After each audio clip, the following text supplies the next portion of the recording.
got the head-to-head page open. I think that's more important. All right, we are live. Cool. Cool. Dude, hell yeah. All right. Before go. we all get on, what's the cutoff time? Yeah, fuck. We could I'm happy to go till for midnight. hours. Dude, I've got work. Yeah. Please, for the I love of say God. not that late. Okay, I'm 11. off tomorrow. I'm ready to go.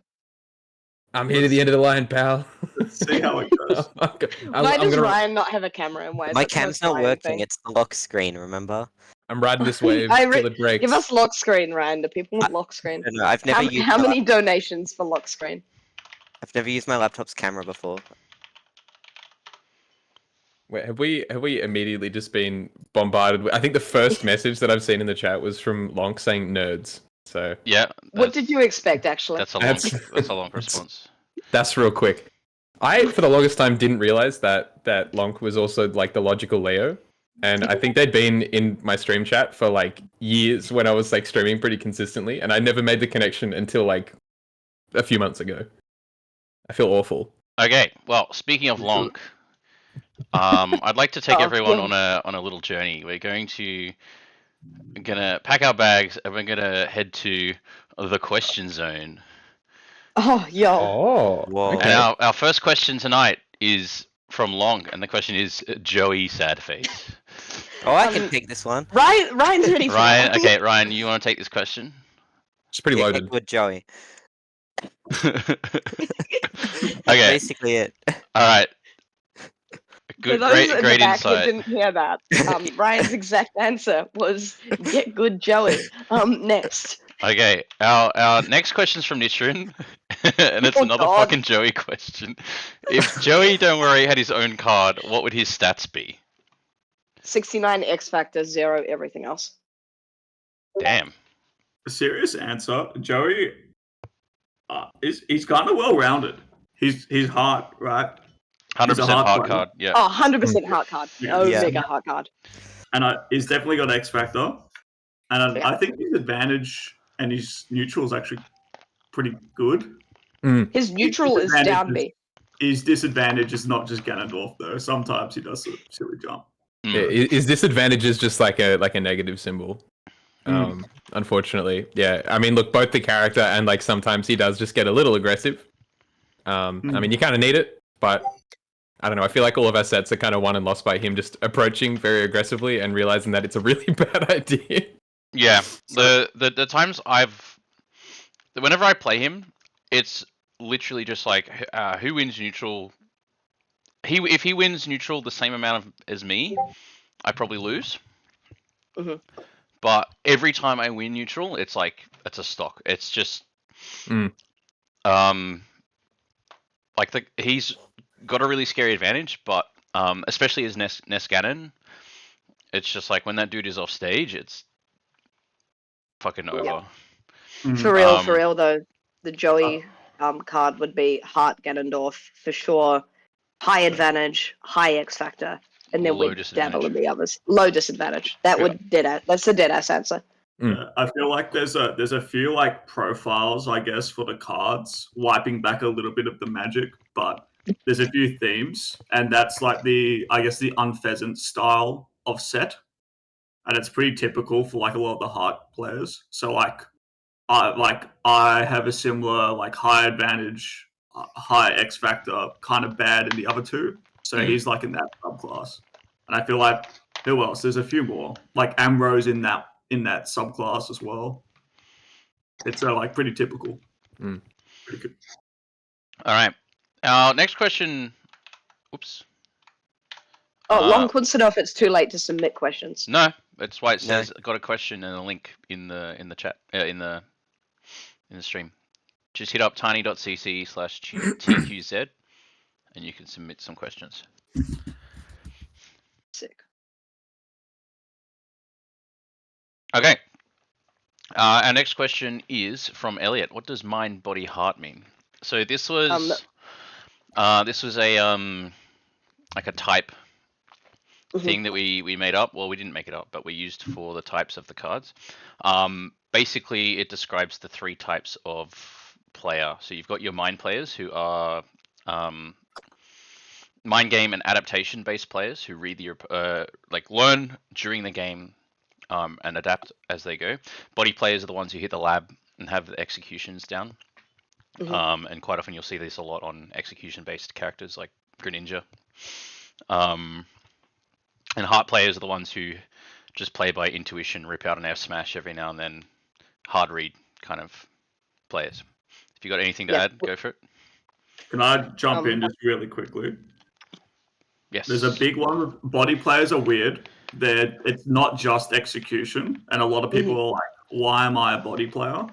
Body is also about having a really good dominant strategy, like playing your character and playing like a refined flowchart, more so than the other two. So the other body players are typically really big solo mains, character specialists, because they're very good at using their stuff. Which is just an extension of that. It's like a Leffen is if you're into melee, like Leffen's very good at Fox and is very good at the intricate details of how to run the Fox game plan. And so Leffen's the archetype of a body, which is otherwise hard because at the high level, there's a lot of people who are execution guys because it's what you need. But there's a bit more to it. I'll jump into this as well. I've just noticed Pondy has said, like on this topic, why is Rallo mind rather than body? Surely he'd be a body on that definition. Yeah, Well, Johnny and I said he was body. That's my point. To wipe back the curtain a bit, this was a contentious topic when we were going through because we actually have a full document where all of us kind of ranked everyone and agreed on shit. Hunter and I agreed that Rallo was mind, solely for the fact that. Hang on, Hunter, do you have something to say on that? Dude, I'm cutting these allegations down. I had to deal with this as well. I heard this one. Mate, I was alone until Hunter got home from work and backed me up, by the way. Rallo is mind. I've had a 10-minute lecture on the intricacies of fucking Mii sword fighter up air. I don't want to hear about how you're not fucking mind. Sorry. How many pages have you written? I'm gonna interrupt and I'm gonna show you very succinctly why Relo is mind. Because is this this next question is from Relo. Here we go. Here we go. Oh no. I don't know if you guys can see the stream. It's a fucking essay, cunt. Dude, we're in the Matrix. This is why. This This is why this man is a mind player. Body my ass. Hunter and I were right. The body would give out. The body would actually give out by the time the end of that text would come up. That is pure mind. Oh. Okay, Jesus. for those who can't read, basically, I'll summarize this question for you. He said, in terms of ranking, I find it interesting the process behind ranking Johto, Mii, Dugong, Ryan, and Morgone. I feel all players had a very solid case to be as high as 3. The bracket had me at 3 with a 50-point margin over Johnny's 4th, and Johnny was only a plus 17 on Dugong's. So basically, he's asking what the tiebreaker was for 3rd. Between Johnny, Relo, Hunter, and Ryan. All right. This is a Ryan answer. Yeah. So basically, just ignore the Glico ranking. We don't look at that at all. So what got Johnny ahead was an even record with Unpheasant. He was 1-1. And Johnny was 2-0 and you, Relo. You didn't have any wins on the top 3 at all. You've basically effectively taken my spot on the PR, where usually I will be very consistent, beat everyone below me, but also just not have good records against the top 2 or 3, and that's why I'll be 4th or whatever. Yeah, Relo was even. I'm looking now. Relo was even with Hunter. Didn't beat anyone on the top 3, and then pretty much didn't lose to anyone other than Ryan a couple times, and a few outliers for the entire rest of the 40. Yeah. Yeah. So basically, obviously I'm not on the panel anymore, but something I think that's important to understand is and you guys can correct me if I'm wrong, but generally head-to-head wins are weighted a lot more than your rank, your Glico rating or your Elo is. It's based on what wins you get, and generally wins are weighted heavier than losses. We put a lot of value on head-to-heads. Yeah. And Johnny's right about the recency bias as well, because we do a 3-month timestamp for the season, right? If you beat DMO in the first round of the season, that's a neutral even elo, right? So Alex may get fucking no elo for beating DMO in the first round, yeah. and then Morgane beats him 2.5 months later, and he gets 10,000. So the MMR, three in a quarterly basis, this doesn't really check out. Hence why we do head-to-heads. It wasn't a easy decision. I'll pull back the curtain, and the top 3 were pretty locked in from the start. We did have a lot of discussion around 4 and 5, whether it was going to be Hunter or Rello, and for reasons we've said and other reasons, we ended up with obviously Rello at 4th and Hunter at 5th. Yeah. Still, like, a massive fucking jump. To go from 11th to 4th is, like, insane, to be honest. I don't Absolutely remember anyone correct. making a jump that big into the PR since, like, Johnny back in, like, 2021 or whatever Yeah, it was. but that was because he was trolling for a season. No. He was The already a PR the player at that first point. time he made PR, he made it from, like, mid-showcase level. Oh, okay, never mind. While we've got the Rello questions in the chat, his other question was... Oh god. It's not that bad. Any hints to PR's role at the upcoming Arcadian? Well, this is literally 3 questions, so I'll answer the first one. The plan this Arcadian is to do the same as we've done in the past. I don't know if we'll do the coaching draft, because that's been a bit of a flop the last 2 years. There's not really enough time. Fuck you! I won $50 last year. The problem with the coaching draft is the idea is to get your low and mid players to kind of have the insight of a top player going into a matchup. But the problem is either you have all of your top cut assigned at a top player, and then the players have too many people to give advice to, and it's just spread really thin. And the advice basically boils down to, like, win and get good, don't get hit. Massive shout outs to Glace there. That was literally what I was going to say. That was my experience being one of those low players that got assigned a coach, which was Glace, which was awesome. But then there was a bunch of people in Glace's team, and we all ended up doing really well. And then there was 5 people being like, "Help me, senpai," and he's like, "Oh, fucking win!" I don't know. Like, he just had so much to do, and it was absolutely not his fault. And the other end of that, totally. The other end of that scale is that if you reduce the number of players each top player has, then you kind of have to arbitrarily decide who gets to get advice and who doesn't. And it's it just feels unfair to make that cutoff somewhere. So we're probably not going to run that. But the boss battles are definitely coming back, because that's always hype. For those who don't know, the balloon battles, if you've ever played Mario Kart, anyone who is banned from the tournament is allowed to get 3 balloons, and they have to put in $20 or $30 into a prize pool. Throughout the day, anyone can challenge these players to a best of 3 or a best of 5. If you beat them, they lose a balloon. One of the balloons gets popped, and they get publicly humiliated in front of everyone. It's very funny. And you get to choose a prize from the prize table. And the prize table has some pretty good fucking prizes. So it's average $50 worth for each prize. One of the prizes this year is a full set of the showcase cards. And I'm going to try to get them all signed to up the value. But we've had some pretty cool stuff, hoodies, games, stuff to make you want to beat Demo or whoever you challenge. The balloon battles have been nothing but a banger every time. I can't remember who it was, but somebody got a balloon popped by Jesma, and that's one of my favorite Arcadian memories. Now the reason the balloons exist is for those players who've put money into the prize pot. The prize pot is then divvied up back amongst those players per balloon.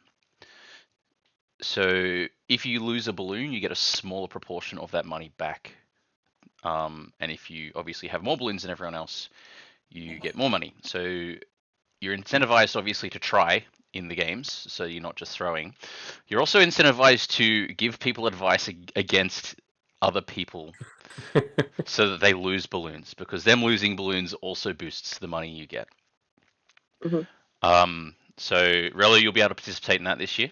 You'll be able to have your 3 balloons and try and win some money by not losing to some Arcadian players. You get to win money playing Smash, Relo. You'll be unbeatable. That's crazy. That's insane. Sorry, his next question. He asked 3 questions here. Will there potentially be a wave 2 for the showcase cards in a future season?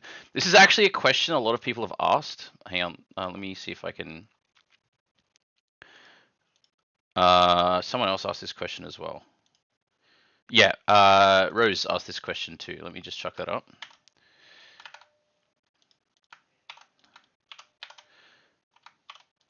So Rose and Relo both asked, are the cards coming back? I had to think about it yesterday. Obviously it was fucking fun. And I think it is definitely something that's redoable, something that we can for sure do again. And maybe even make a regular thing. I don't think we can do it more than once a year. It's not hard to do, but it's extremely expensive. It's easily the most expensive PR I've ever made. It was like $500 to do the whole thing, plus 3 weeks lead time. So the answer is yes. I would like to do it again. Are we definitely doing it again? I don't know, but it's on my mind as something to bring back, make almost maybe a tradition at the end of every year. So we'll see. I was going to say as well on that. See, I think like going forward, the fact that it can be pretty expensive, I think, to make some of the more like interactive and massive PRs, like $500, but the value on them is only going to go up. So like, it's true. If you do want to, maybe like in a couple of months' time, like, hey, baseball cards, they're coming back. Like PR cards, they're coming back. Easily $1,500 within the next couple of months. So whoever gets that copy of like all 40 of them at the Arcadian, you might be funding like the next year's worth of PR cards. I'm just saying. I'm not part of it. I'm just an innocent bystander. But yeah, I don't know about you guys, but I want to see more of the Booster Buster. That guy's earned himself a subscriber. Oh, absolutely. I heard he did it completely unscripted as well at work. Oh, really? Yeah, is that why he called everything solid? Yes. Mongo was I showed it to Mongo. I was like, "Is this cool or cringe?" And Mongo was like, "Why do you call every single card solid?" And I was like, "Oh fuck, you're right." Like honestly, like any competitive like TCG player would say the exact same thing. They're like, "Yeah, this card's pretty solid in the meta. Yeah, this one, yeah, it's pretty solid. Yeah, that's pretty solid." Yeah, actually, I think it captured it even more. Your best moment came from when you were speaking from the heart about why there were so many clouds in the meta. You can very, very easily tell. I actually did 2 takes. I did 1 take and then realized my microphone was fucked. And then I did a 2nd take, and the only thing I forgot to say in the 2nd take that I did on the first was so Demo's card wasn't as good since they removed the Bunda effect from the game. But for Hunter, I said it wasn't as good since Tonka Trucks have come out of the meta. Oh, dude, yeah, he just said, yeah, this card's really solid in the meta, and he travels in the state, and I was like, thanks, Kieran. I forgot about the Tonka Trucks. I said that in the first take, and I just forgot in the second one. All right, a question again from Rose. And this is a pretty good one. I really like this question. What do you guys feel like is needed to make a showcase as a newer player in the competitive scene? As in amount of effort versus raw talent versus participation. I have something to say on this, but I know AJ wanted to answer this question, so go ahead. No, you go first, and I'll jump in after you, because you're probably going to cover a couple points that I'm going to make. So when I started making showcase, because obviously I'm pretty low showcase and have been for a while. When I first started making showcase, this is going to sound really paradoxical, but I stopped trying to make the showcase. And I just started trying to have fun improving, if that makes sense. Now I know those are very similar things, but if you're playing the game to be like, oh, I really want the X rank this season, failing that will just make you feel like shit, and will make you not want to play the game more. You'll feel kind of disheartened when you don't reach that goal. It's really important. I know this is such a basic thing to say, but it's really important to have fun playing the game. And when you're having fun playing the game, the improvement will come naturally. So I know it sounds really paradoxical, but if you want to get on the showcase, you kind of want to stop thinking about it, or at least put it like to the side. Is what I found in my experience, and get enjoyment out of the. Oh, I learned how to, like if you're playing Sheik, for instance. Oh, I learned how to do the up air platform drop through up air up smash, and I've landed that on some players, and I've never done that before, and that feels really good. I'm gonna try and land that on more people. Like shit like that is where you get your enjoyment, and your enjoyment is where you'll get your improvement. Personally, from my experience, anecdotally, anyway. Yeah, that was half of what I was going to say, and the other half of what I was going to say was actually kind of provide a little bit of insight into the stats on kind of what it takes. This time we actually, obviously we did a 40, and the 40th was none other than Ricky Leak himself, but we also, something I was very happy about, took a lot more time looking at the kind of 40 to 45 and making sure we weren't rushing over that last end bit, because little pulling back the curtain, it gets decided with all of us on a Discord for hours on end a few times until we get it sorted. So we put a lot of time in it, and we actually got a list that I can see someone scrolling through on my computer right now, on who would have been 40 to 45. And that might help put into perspective, results-wise, what it kind of takes and what the kind of level was, at least in this season. And I won't give you an order, but the 4 players that were being considered for that 40th spot was Fumble, Lonk, Hot Nudes, and myself. It was Apricot as well.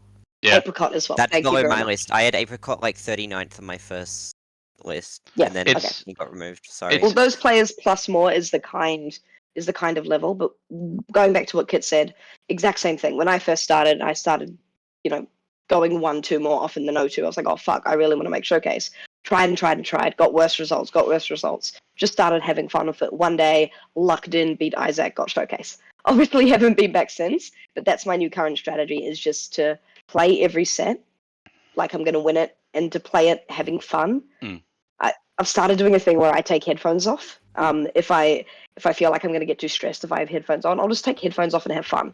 And some of the best sets I've had, I went like game 5 with Newt doing that, and I just didn't have headphones on. I was just vibing. So I think that playing for fun, and just focusing on your own singular improvement rather than results is important as well. I mean, it worked for Kit. It kind of worked for me. We'll see if I can make it back on, but yeah. Yeah, legit. The first time I made showcase was just because I randomly beat Isaac. I got an Isaac ticket. Both of you have done Yeah. that. And then I think the next season I got a Hunter ticket and an Isaac ticket. On the last one of the season, yeah. Yeah. Was it? It was Johnny, I think. 2 in a row. Yeah, no, I beat Johnny. Two showcases in a row. If the season had ended a day earlier, I would have been nowhere near it. Yeah. Speaking of those guys that didn't make the showcase, that's actually a really fucking good example of how competitive Sydney is at the moment, and how there are a lot of good players who aren't on the showcase. Like fucking Lonk has been improving an insane amount. I actually lost to him this season, and I was very mad about it. But he's been improving an insane amount. I literally can't beat Apricot. I can't beat that guy. I don't know if I have a character issue, but fuck, like, not being on the showcase doesn't mean you're not a good player. And I don't think that you should look at a showcase and be like, I'm not on the showcase, that means I'm shit. If that makes sense. Yeah. 100%. On Lonk. This level, sorry, just real quick, Yeah, Ryan. sorry, This yeah. level of the. You go. Yeah, just real quick. I promise. This level, this area of the showcase is only getting more and more competitive this season. Because we look at those names we said before.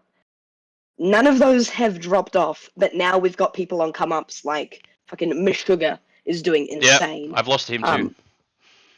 All the math fellas are doing absolutely crazy as well. These are just more names to that consideration that are around that level. So it's only getting more and more competitive. No one's dropped off. People are just catching up. Yeah, and plus it's insane.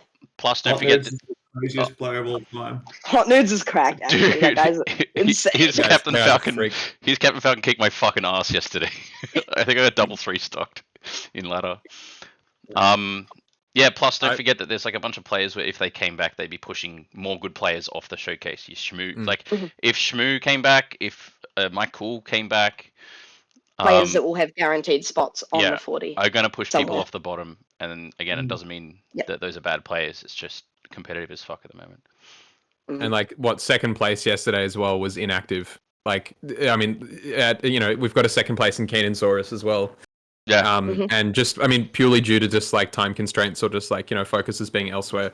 There'll be players who are like, will just come out of the woodworks out of nowhere. Like Killy as well yesterday made it out winner's side.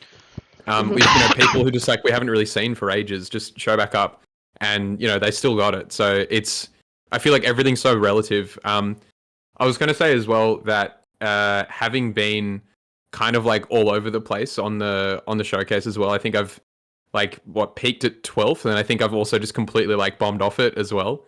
I definitely think like if your sole purpose or your sole goal is to make it onto the showcase, like if it does happen and then you're like, oh well, now I have to maintain it, then all of a sudden you've kind of got that another like added layer of, well, now I've got more things to worry about. I think if your goal is to just like improve, and I don't know, like worst case scenario, like you get a cool card, right? Like that's pretty fun. Like you get a cool thing which has got your name on it, or like someone does like a cool drawing of your character. But realistically, I think like if your sole purpose is to try and improve, I think that's been one thing that I've definitely gotten in my own head about before, especially also in like having other characters to try and start contending with. I think having that sort of like almost like in the back of your mind being like, well, I've had these levels before, but like having that like that goal of, like, well, I got to try and get back to that position. I got to try and get back to that number that I've seen on this, one board one time. I think if that's your sole purpose, it's just going to burn you out.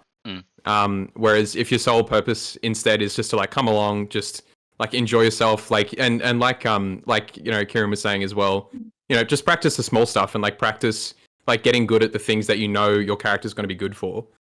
It doesn't matter who you hit it on. Like if you can do it consistently, then you can make those improvements just in your own time and have fun doing it. Can I jump in there as well, just without labouring the point? I feel like two things to get off the back of that. If you want to improve, Kieran said it, you have to have fun of the game. You have to experiment. You've got to find weird shit which you think is cool, and then you really hone your play style around it, right? Roll behind F Smash.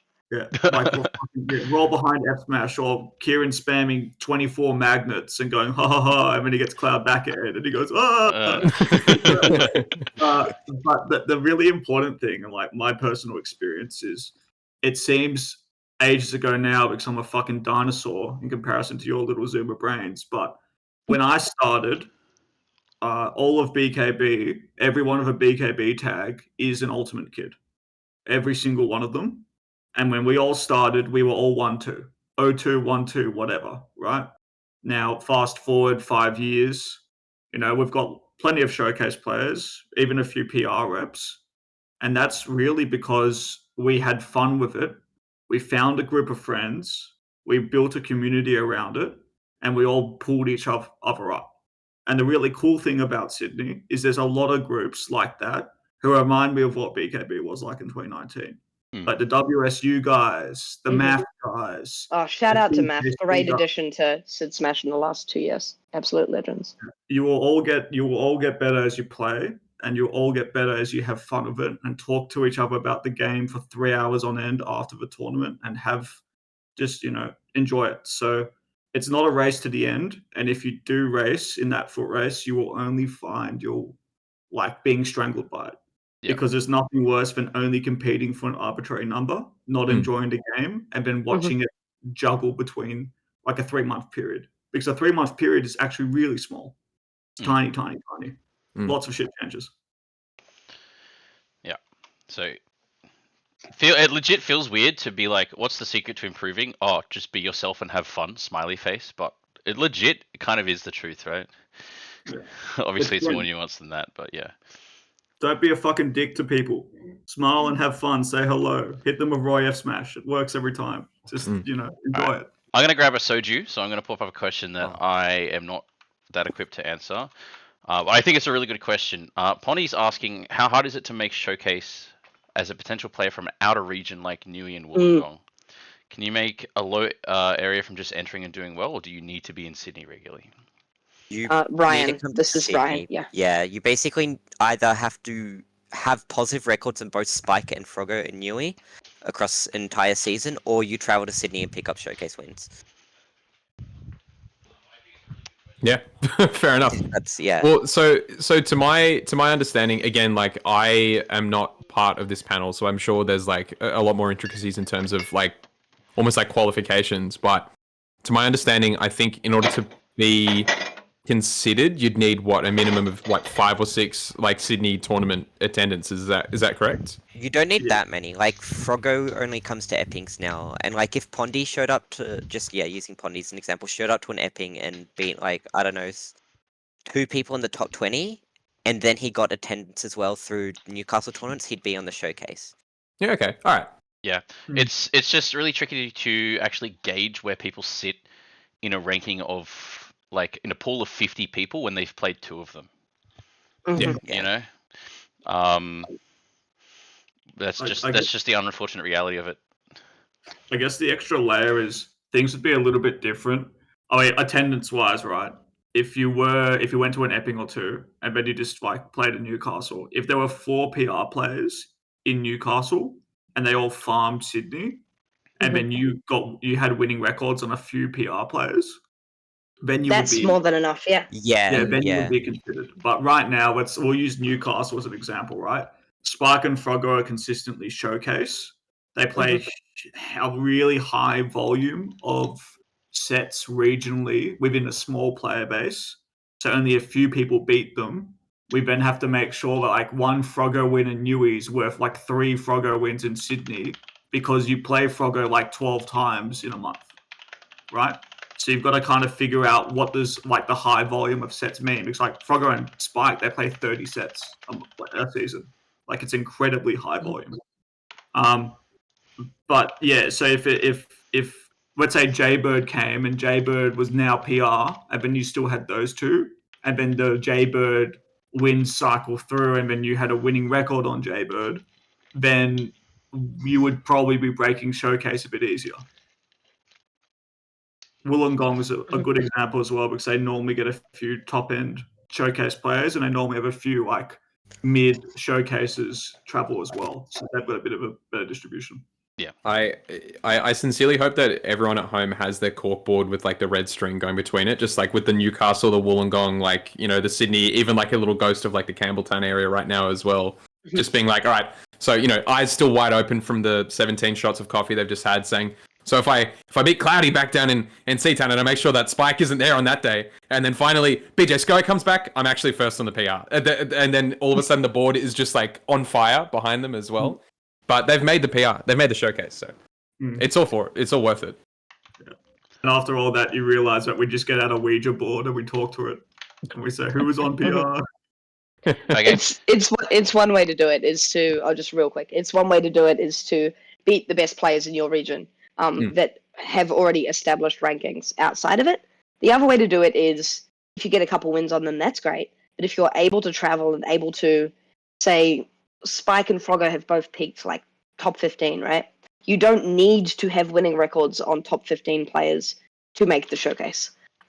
If you had the ability to travel and play a bunch of other players between that 25 and 40 ranking, you had a lot of winning records on them, as well as a few wins on players that are going to be rated higher than you.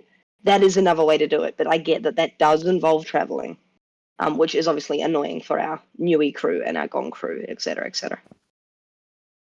But we're not saying you have to beat Spike and Froggo every week to make showcase. That's not the case.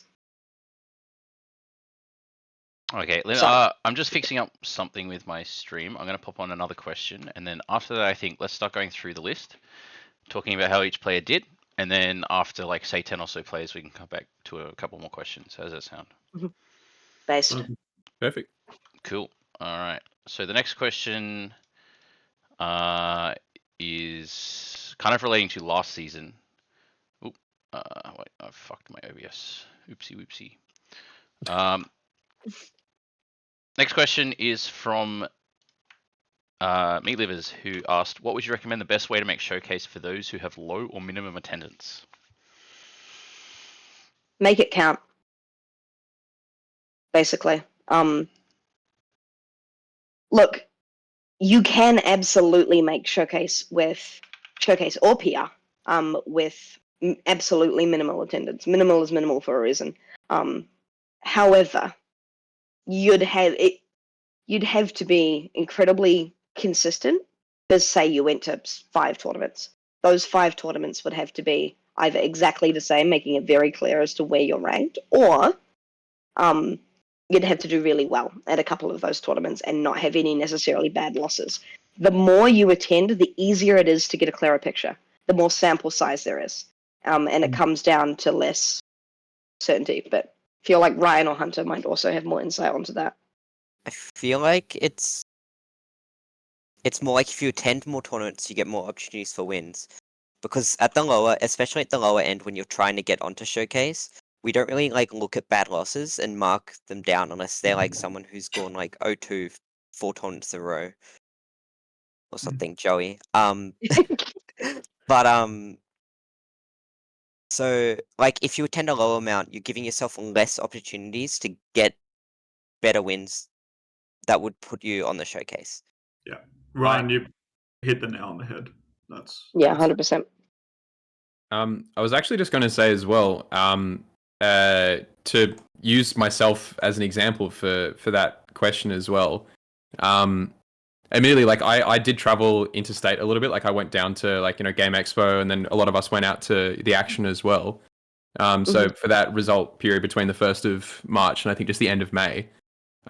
So I attended 7 events total. So not a massive showing, considering I think there are people on this list here who have had 25 results across that 3-month period. There are, there were still a decent amount of tournaments. But I mean, also I think within that window, it was, I think the lowest result was a 13th, I think, at an offstage. But then on top of that as well, there was still a couple of decent, PR wins and whatnot, and not too many big losses either. So I think just as statistically, as an example, making it count actually seems like it's a really, really decent option there. Because sometimes if you do go every single week and you're man, I feel like I haven't practiced since last week, but I'm still going to go along, and then you just completely shit the bed. It happens to everybody. But I think if you're going along and you're feeling prepped and you're happy, then again making it count feels a lot more doable. Yeah. All right, do we want to start talking about... Oh, sorry. Oh, no, just really quickly. To make Showcase, all you need is one good run. But by good, I mean really good. I top 8 at an offstage. You can obviously, that's what you probably need if you're scraping the bare bones of the barrel. But, it's very doable. The other thing is we do favor attendance in some cases, just because if a player has 14 tournaments and another player has 6, it seems a little bit backwards when we're talking about peaks versus lows and the amount of attempts someone has. Yeah. But we have to kind of put in a favor of someone who's putting in perceivably hard work. Not that the other person isn't, but there's another person who's really active in the community. It also just mathematically comes down to consistency, right? Say 2 players have a 60% win rate. They both have the same win rate, but one of them has 20 tournaments and one of them has 2. That shows consistency in a way that the player with 2 tournaments, you just can't you can't say they have consistency.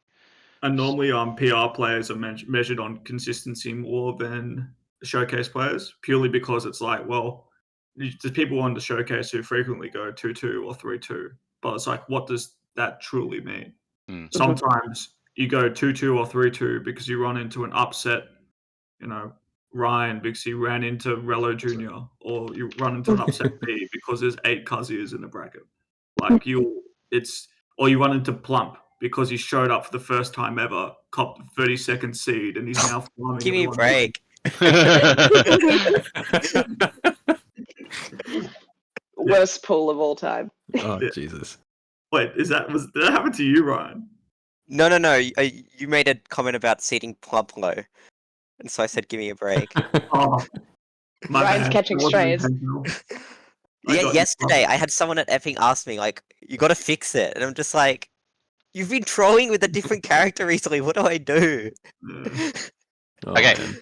We'll come back to the questions. Also, if we don't get to a question you asked tonight, I am sorry, but we're not going to get to all of these. There's a lot of questions.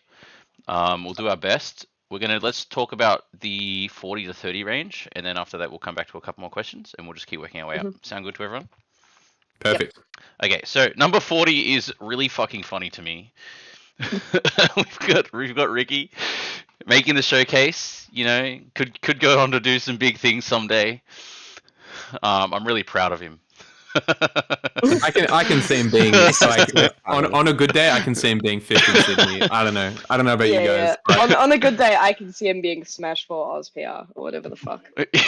So there's- Twice. okay, for Two context, times, yeah. for those who don't know, Ricky was top 5 in Sydney, on the first Ultimate Ultimate PR. He's kind of just in his lane now. He's vibing. He's playing Isabel. He's chilling. He's chilling. Coming to stuff, hanging out, having fun playing the game. Good on him. Good to have him around. I like Ricky a lot. Yeah, genuinely, if you guys, for anyone watching, if you want advice, Ricky is genuinely one of the best coaches I've ever met. He just has a way of explaining a concept in a way that just makes sense. Like you'll be like, "Oh, I don't understand this matchup. I'm really struggling in this," and he'll be like, "Oh, well, why don't you just not contest this move?" And you'll be like, "Oh, fuck." Obviously, that's not. I can't give advice like Ricky, but he will just phrase shit like in a way that makes sense. Yeah, he'll tell you like exactly what Jazz is saying. He'll tell you you're jumping too much, and he will be right. So yeah, genuinely, anyone who wants advice, Ricky's always a good one to ask. I would always recommend doing that if you don't know who he is. Oh, see you, Hunter. Bye, Hunter. Give me 1 second. I'm just answering a question in chat. Oh, good. I don't think there's much else to say about Ricky. I think he's just chilling. He's moisturized. He's vibing. Rankings wise, this was pretty much carried by him doing a 5-2 offstage run. He ended up getting 9th at an offstage, beating some shitty Pac-Man player called AJ, Kathy, Joxic, and I think a couple other decent wins on the showcase to end up at 9th. And that really pushed him over the edge when we were deciding between the others I was talking about before and Ricky. Ricky's also the quintessential mind player. If anyone is a mind type, it's Ricky. All right. Let's move on to our next, which is Blood Moon. So, Blood Moon's an interesting one. Hasn't been in the country for very long. I'm so happy to see him here, by the way. I know he really wanted this. This is sick. Genuine legend, actually. I really like him as a bloke. Edic's great. I fucking hate him as a player. He's so annoying to play. Yeah, I'm with you on that. Genuinely, no other character. So whenever I struggle with a character, I will play that character a little bit to understand where they suck. So I was like, fuck, I have no idea how to play Zelda. I'm going to play some Zelda a little bit. So over the action weekend, I played a bunch of Zelda, and I was like, this character is actually dog shit. Everywhere. This character is unplayable. Situation. She's so shit. I'm never going to struggle against her at all. I understand where she's bad. I go play Blood Moon and I get owned, and he makes Zelda feel like the best character in the game. I don't know how he does it, but... Dude, I find it's all that Gluto experience. He played Gluto in Europe at a major years ago. Oh shit. Hell yeah. Dude, I find it's literally just like Zelda to me just feels like Min Min, except I can reflect her arms. And then she just fucking explodes for them as well. But yeah, I got like, so when I was saying briefly earlier about like things like attendance and like, you know, peaks and whatnot, I gotta say, like from looking at a couple of like just looking at Oz Smash, Blood Moon is a grinder. Blood Moon, like a certified grinder. I think in that period of the 3 months, I think they had like 18 or like 20 like non-major results as well in like singles, everything like that. like chucking all the filters on just to try and like boil it down as much as possible. Like 20 results. So holy shit! Like that's so we looked cool. at it. And Blood Moon was the second most attending person in Sydney Smash. If you talk of the pure number of tournaments you went to, second only to myself because I need to get a fucking life. But basically, it grinds, and he does not stop. And I think this is the one way to do it. Going back to Pondy's question of you can just grind and be pretty damn consistent with 1 or 2 good wins, and that will get you in. Blood Moon, I can see that. He had a 2-0 win over Hydro, 2-0 record over Hydro for that season, and was also positive on Cloudy and Elliot, which are all players above him on the showcase, as well as being really consistent and not really having any shitty losses ever. Are you upset because your name's not on notable wins? Huh? No, I'm laughing because Blood Moon is like a player who is purpose built to beat Hydro. Yeah. They played again yesterday in That's Blood so Moon 1 as true. well. I don't think Hydro will ever beat a player like Blood Moon. In a world where Hydro farms Isaac and I, the fact Yeah. that the Zelda is the one which is bringing him down is crazy. But no, it's very much deserved on Blood Moon's end. It's just so active at every SBB, playing friendlies with everyone. It's really good to have him in the community. Asking for advice as well. That's just another thing. I'm sure that's going to be a consistent thing across the board for a lot of these top 40 players. But like, just questions after the set too. Like, it's always so good to have.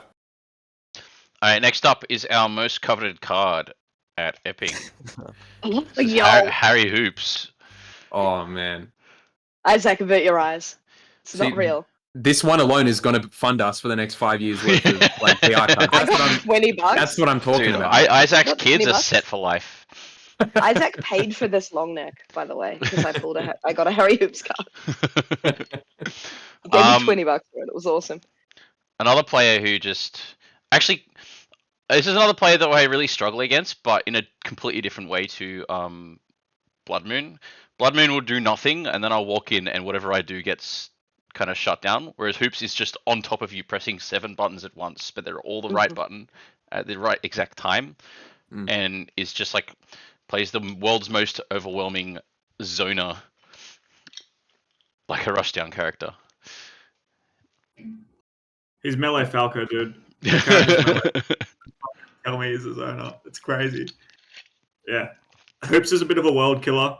I think a few interstate players who probably aren't as present in the day-to-day happenings of the scene are probably quite scared of Hoops, and they're surprised that he'd be 38 because he's had pretty decent wins. In fact, I'm pretty sure I saw him take like something like Fried Rice to Game 3, and it wasn't an easy closeout. So, but yeah, he's a really talented player, and like I could easily see him being in top 20 just randomly if he has good 100%.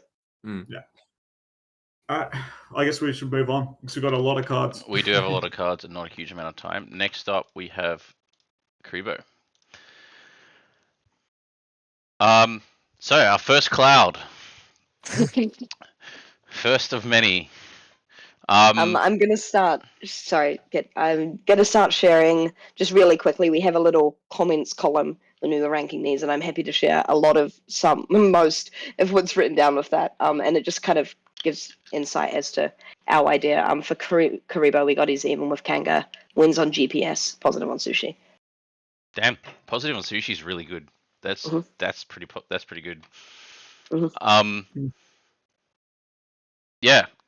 Someone who's just slowly, quietly improving in the background, kind of sneaking one spot up at a time on the showcase.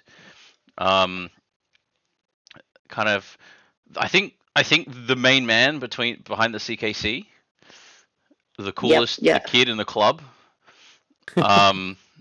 President and founder of CKC. And I had no idea that he had a Rosa. I literally had no clue until he messaged me and asked me to put Rosa on his card.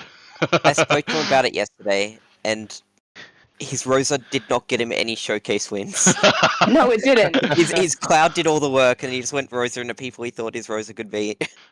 I might also just use this as a brief time to bring this up as well, because I do also want to give a massive shout out the fact that they got like a spot away from top 8 at Fist in Tasmania. So they got 9th down there. They pretty much took out like the entirety of Tasmania's PR. Yeah. Sainem beat Ripto, maybe? think Ripto as well. Yeah. Wait, The top Karibo beat 2 in Ripto. Tasmania. And I Sainem think so. at that Yeah. tournament. That's a pretty good win. Those are good wins. Those are good wins. Yeah, they're great wins.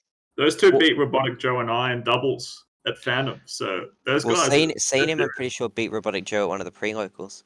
Cat, if you played Lucas, you got Lucas on your card. You were playing you beat Hunter Lucas. with Lucas. You You beat me with Lucas twice.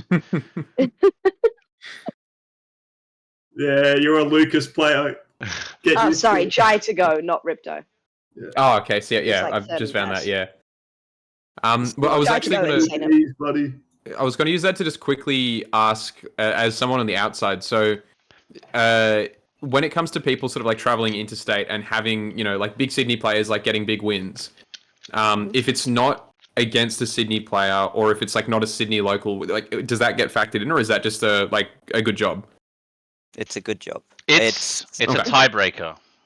Yeah. Yeah, if, right. If okay. two players are really, really close and it's hard to separate them, but one of them has a Strix win and one doesn't, that player gets the precedent. Yeah. But Just other It's than like that, the it's not sixth really. equation down on a Excel spreadsheet. Yeah, it's Yeah, not. If gotcha. this, then this, then this, then this, then take Mm. from this kind of thing. It's not really Mm. counted because obviously you can't like rank an out of state player. You could in theory you can say where they would be, but it's a New South Wales showcase, not a. Can I just add to that one as well? Just because I feel like I've missed a small important detail. If you, is it we're talking about out of state players coming here? No, we're talking about, well, they're kind of the same thing, but we're talking about players going interstate. But if an out-of-state player comes here and you beat them, it counts because everyone had the opportunity to run at that player at that tournament and beat them. Yeah, it's all Like about beating opportunity. DD at floating point as an Yeah. example. Yeah, like it's all Spike about was 11th on that showcase because of that. Yeah, it's all about opportunity. So to your point, if I go to Phantom and I beat J Dizzle, right, and maybe Morgone isn't there, that doesn't mean like we had equal opportunity to beat these Vic PR players. So you can't just say I'm miraculously better than Morgone if he never had the chance to run at the same tournament. Hence why we have to keep it domestic. ACT tournaments and the action that had a little bit of conjecture because we had like 40 New South Wales players attending, which is basically an epping. But that's the general state of play. So like Fandom, Morgone's Fandom run per se, would it be counted? Because we just don't know how that would. Unfortunately, we don't know how that would go. Mm. Yeah. Except he's all the goats in our heart for beating P9. Yeah. Oh, we love easily, it. yeah. And likewise as well with Kuribo back in Tasmania as well to bring it back to the showcase too. Okay, next up, we've got Amro. I'll start again just with the little blurb. I can see that we noted that Amro this season had winning records on Olag, or at least wins on Olag and GPS, and a winning record on Kathy Cutie Pie. I think it was winning records in all three, based on the way I've written it. Okay. Yeah, you also never I read. don't understand Ryan grammar. Yeah, you never read Harry Hoops' one, by the way. Because it just says the word oopsie because we forgot to put him in until the last minute. That's why I said I wasn't sharing everything on the document, Ryan. Okay, can I just start by saying playing this guy is the scariest fucking thing ever, because he plays one of the scariest characters in the game, and if you somehow beat it, he'll give you the whiplash of switching from fucking Kazuya to Banjo. The least Kazuya character in the game. And you've gone from shirtless demon McFight guy to the scrunkliest Scrimblow Bimblow. And they're both equally as shit scary as well. You get hit by the Wonder Wing and you're like, yep, all right, yep, that's my electric. Okay, great. And if for some fucking reason he thinks you're ready for the banjo or isn't vibing it, he'll play Ridley. Yeah. I think Like, he was Ridley main pre-DLC. But he didn't come to tournaments then. Amro is like really he's a real typical heart player. He'll hit you with the big shit and make you feel really dumb. And that's what makes him like a major killer. Some days Amro won't make showcase because like he just won't get the good rolls on the PR wins. I mean, other seasons he'll have like 4 PR wins purely because he gets in the flow state. He knows when to hit the big button at the right time, and it's over. And Banjo, ironically, along with Kazuya, can really close up stocks quite quickly. So, yeah, we love Amro. Shout Shoutouts to fucking Dragon Punch being called the Amro now. Because you see about 6 of them per stock. Okay. Next up, another player I can't fucking beat. Neither, dude. Don't get me fucking started. It's Kitt. Oh, okay. This guy just fucking high rolls every time I play him, and I get hit by it every time I play him, and it's very annoying, and he takes a lot of pleasure in it. So he had a really good season this season, and it's only getting better. Sushi had wins on Joxic had wins on Sushi, Thrill House, GPS, Drasi, which is huge. That's a PR win. Yeah. And a Violet win. He had a really deep offstage run, if I remember correctly. He got like top 8 at offstage, didn't he? I think he got 9th. Okay. I think he only top 8'd for the first time in the current season. Yeah, he got Right. 5th. Okay. Right. Well, then expect to see him climbing the ranks then next showcase. You have to stick around and find out. Tune in next episode. But in all seriousness, I fucking love this guy. He just shows up to tournaments and has a good time, and he'll live by the RNG and die by the RNG and have fun doing it. Really solid player, you know. Yeah, and he'll come and tell me about his exploits, and it's just, I don't know, it's just a good vibe. I think it's 100% why, like, I'd assume, like, we've put him with, like, a comparatively quite high X factor as well. I mean, I think if the character lives and dies by complete chance, then, I mean, X factor's got to be up there, or else, most definitely. And likewise with Heart as well. I think you just got to, I mean, despite the fact that the character literally needs, like, reading, I mean, you're going with what you're going with what your gut tells you. Yeah, he's like, he lets it rip. Like, even for a hero player, like even by hero standards, he lets it rip. Yeah. Which is typical. Like, him and Amro are very easy to profile because you can tell they've got those kind of stats.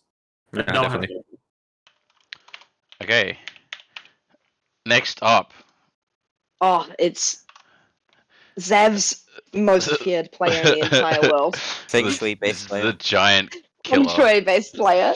Yeah, the can we change Slammer himself. Can we change body to Feng Shui? That would be so funny. That would, like a hidden fourth element. Yeah. Actually, it's there a misprint, yeah, he's like the Avatar, actually. Sheep this season was even with Kanga and Jasmine, wins on Food and Kathy Cutie Pie, positive on both GPS and Total Cap. Yeah. Those are good positive records. Totally.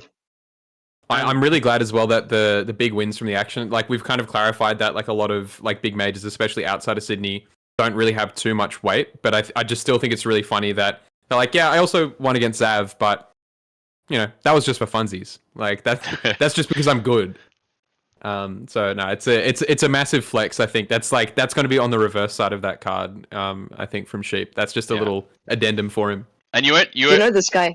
You won't meet a sweeter guy either. That's all I was going to say. Yeah. No, you won't. I was going to say, did you know this guy works at least 65 hours a week? What? What is he doing? He's a back-end software engineer for it's something to do with security or banking. Basically, this guy is the shit, and he's a back-end engineer. At multiple tournaments, it works on the back end. At multiple tournaments, he's got his phone out and he's gone, oh shit, that's a P1 alert. I've got to go. Oh fuck. And he's just gone to fix some like high-level security issue for probably a Fortune 500 company. So we should bump him up a few ranks. Is what we're saying, yeah. If he's like more than full Sheep time. is the GOAT. Mark is awesome. And the only other thing just to mention about him as well is he's one of the very rare few who have advantage and disadvantage as their qualities. I feel like that's a nice Feng Shui balance he's got going. Because like not many people are really conservative when they don't have their turn and really good when their turn has arisen. So that's like, that's like a kind of rare quality. And when we were thinking about it, it made sense. Like he's very good at getting the flow of the game right and taking the mileage and making sure that you don't get too much. Do we want to explain the Feng Shui reference for people that didn't see the tweet? I think we should just... I think we move on. All right. I think just go down Sheep's Yeah. replies and you'll have a good time, I think. Do your research. Yeah. Okay, next up we've He got ratioed the shit out of Zav. You can find it. the man himself, Cloudy, 69 neutral. Oh. What else? That's all you That's what you need. Yeah, the Rob switch. We have Robs in New South Wales now. We actually can learn the matchup. Phoebe thank would be God. delighted. That's why she doesn't show up anymore. No, this guy's scary as fuck. I don't know how to describe it, other than that, to be honest. In his play. Kevin's like, really good. Yeah, it definitely feels like there's like a complete like switch that gets flipped in Kevin's mind. He goes from getting like 3-stocked with Rob, and he's like, man, I like this character's disadvantage. It's so bad. I'm too big. I can't get anything. And then you just like completely, he just like JV4s you in the next game. Yeah. And he's That's like, exactly yeah, what I I was mean, like, gonna what do say. you do in that situation? But he's like, he's always trying to like justify. He's always trying to justify Rob, which I think is really like Seb Pro. I think rubbing off on him. So it really is like a Rob main thing, and I think him having that mindset, I think, is just such a good sign for like him getting better as like a Rob player. Because we've seen where that mindset can get people. So yeah, but also just like incredible player to just watch and play against too. He's also I'd the share lamest the sorry. you'll ever meet in a neutral base player. Just wanted to make sure he enjoys that one in Twitch chat. Don't worry, we all know how much of a coward you are, Kevin. We all know it. Yeah. I'd give the insights on Kevin, but because sometimes we like to keep ourselves entertained and meme while we're having discussions, Kev's line literally just says Seatown Merchant. And mentioned that he has a only win against a player that isn't from Gong/Seatown is Hydro, which is an even record. So Kev really was the Seatown Merchant this season. Okay. Moving on to our next next one we've got from Japan, we've got Gacked.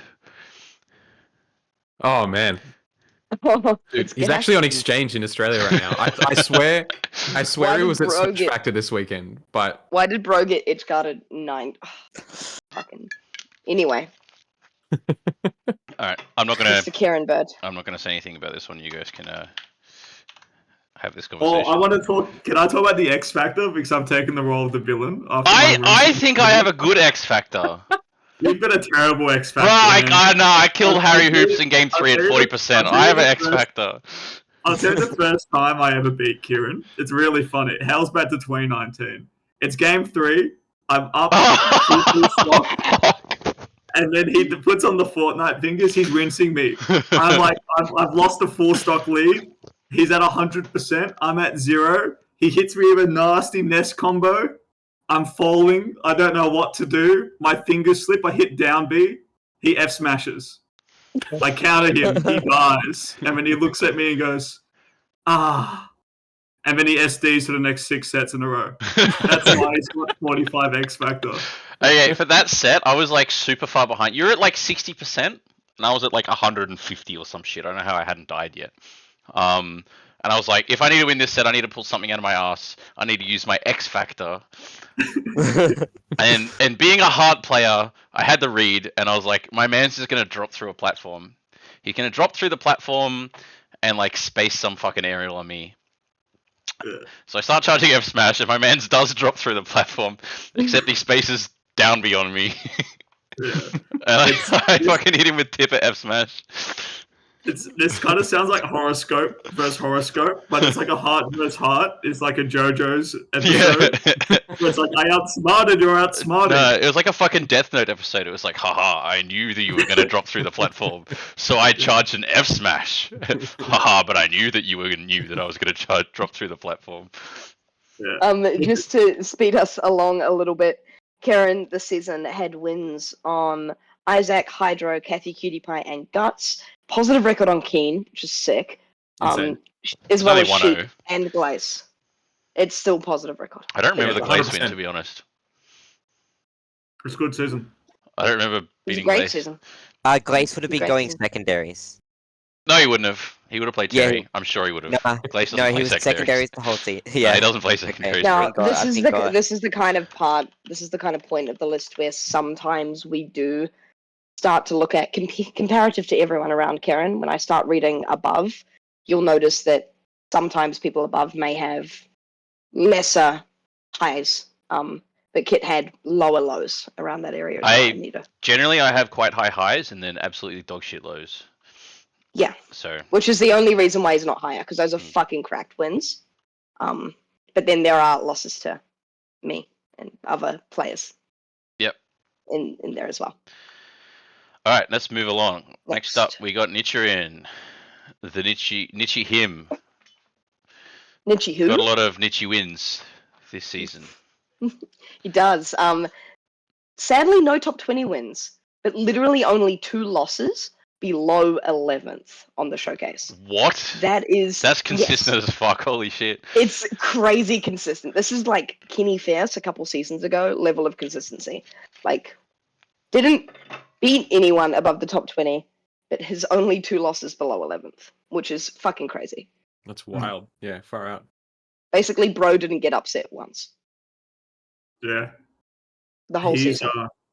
He's a terrifying player to play against. He's quite well-rounded. Maybe the card doesn't really speak to how, like, I view him per se. I think he's quite balanced along the stats, and he's quite sound. So he'd be my tip as to someone who could bust through. I mean, this is recency bias with the Epic result, right? He did very well. Came top 7. Yeah, I think it's a no one surprise that he's capable of more, particularly that consistency. It's not easy to do. All right. Anyone else got anything to add before we move on? Never played the guy. Seems nice. He's lovely. Really nice kid. I feel like that's probably my only issue with, I think, me being here for this season is I attended 7 tournaments. And so I see these people and I'm like, yeah. I think I remember seeing them before. No, I mean, like, Nichiren's always been, like, and again, recency bias, like, I think they've always just been, like, very consistent and, like, solid. But no, I mean, yeah, there's nowhere but up, I think, for Nichiren. They're super Great. good to watch, yeah. Definitely a player to keep your eye on. For sure. Okay, so that's our, I don't want to say bottom 10, that's the 40 to 31. Let's answer a few more questions submitted by the squads. I'm just going to run bathroom real quick. Oh, good. Have fun. So next question, Lonk asked about the Cloud mains. I'm going to keep it real with you. I didn't realize Cloud had different skins. That's crazy. You press RB and LB and nothing happens, to be honest. I think their demeanor changes. They're all different grays. Yeah. And, like, to be honest, I haven't been like, oh yeah, this person plays Cloud 7. Bro just plays Cloud. He has a green sword. It goes a long way from his body. My bro's playing Cloud. Sorry, Guts. I love you. But they all look identical. Bros, they look exactly the same. One of them's got a different final smash though. Yeah, hey, well, you got to exactly. I'm not gonna opine on this one as well because I know Mike will kill me because he was red. He was angry. He was an angry man, and he's a chef as well. So chefs, they're the angriest profession in the world. So don't bring that one up. Couldn't tell you what skin he uses, but I'm yeah. I guess I can get why he might be annoyed, but I also I just think they all look pretty neat. Alrighty. Okay. This is actually a good one that I had some of my furry friends ask me what the fuck this means. And I had no idea how to explain it, to be honest. So, sorry, I can't copy paste.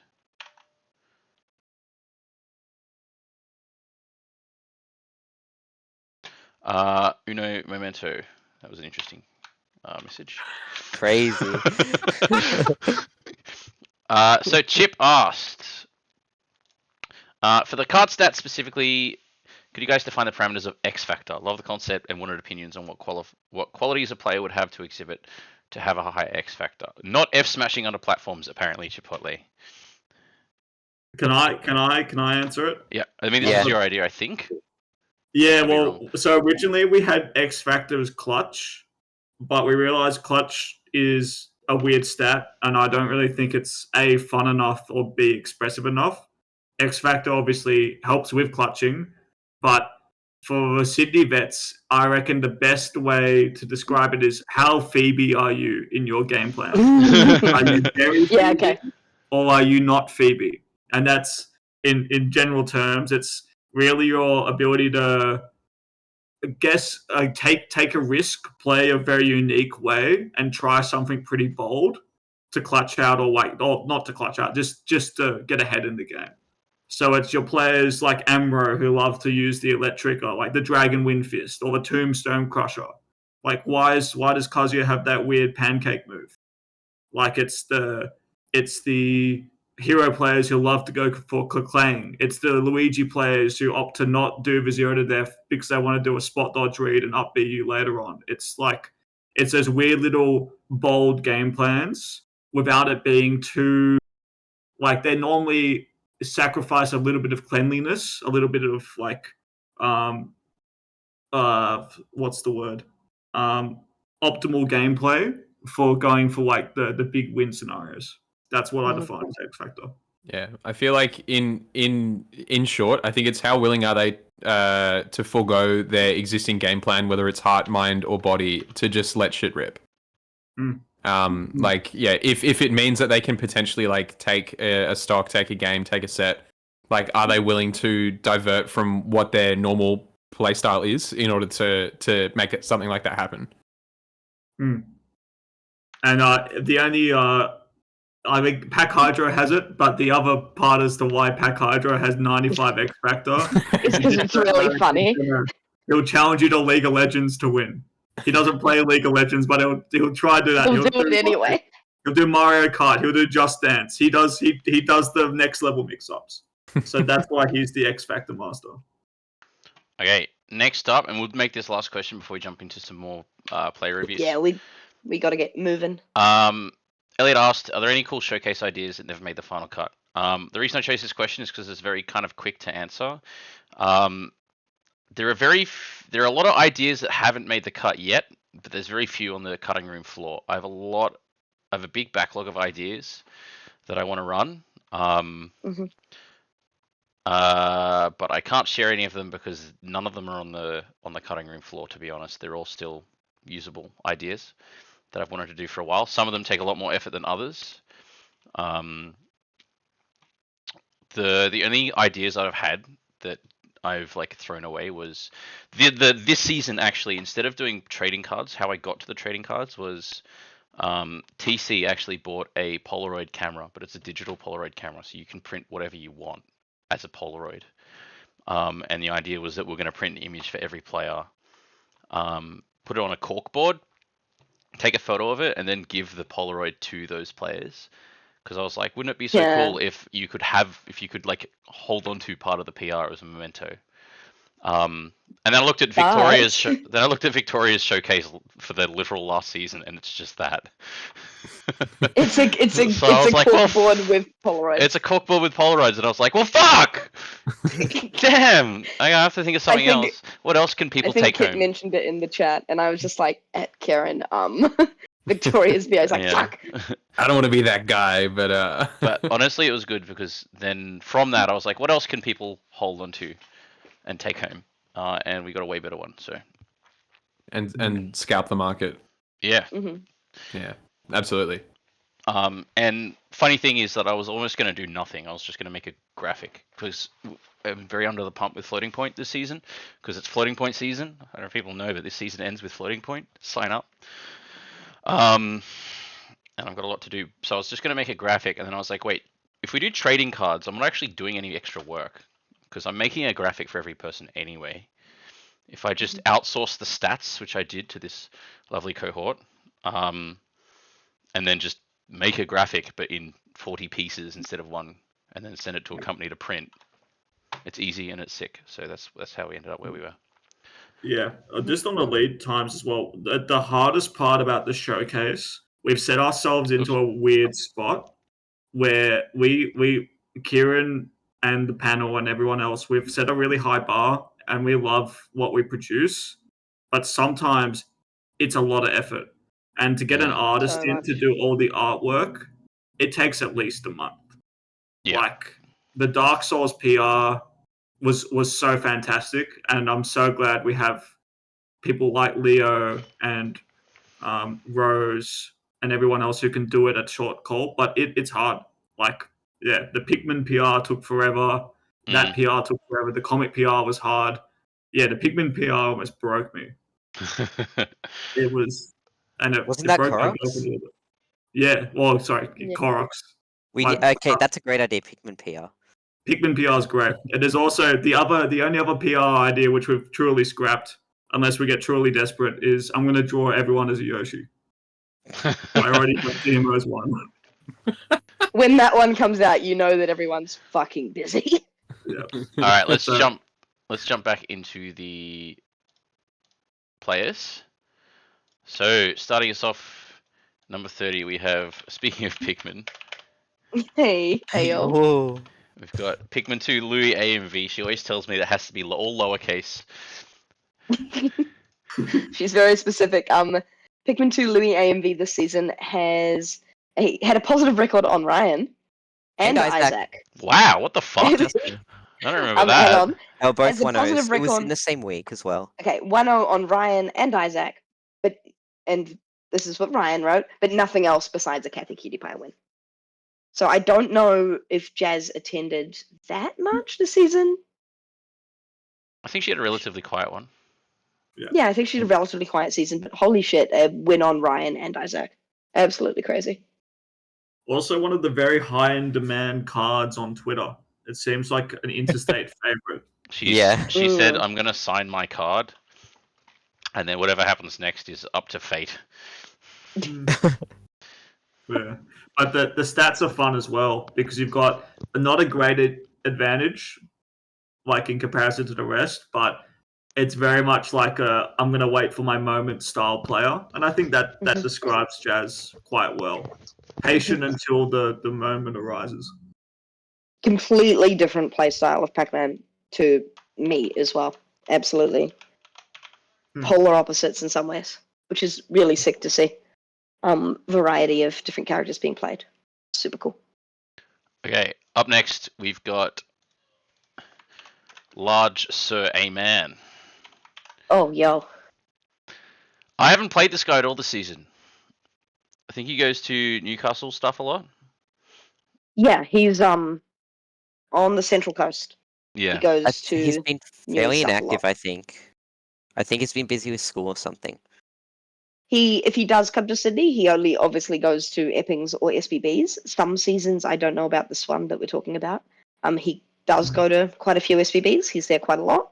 And then Storm the Castle. He had a few good runs this season. He's positive on Chipotle and Thrill House, and 1-2 versus Spike, which is nothing to frown at. Yeah. I think A-Man has the hardest tournament spread to make showcase in a like I guess on paper value because there's no off stages where there's a lot of like a full range of showcase players. Newcastle, it's like you have to really beat Spike or Froggo to get like massive value out of it, or you go to SBB where 1-2 is you can go 1-2 and you can lose to 2 top 20 players doing so.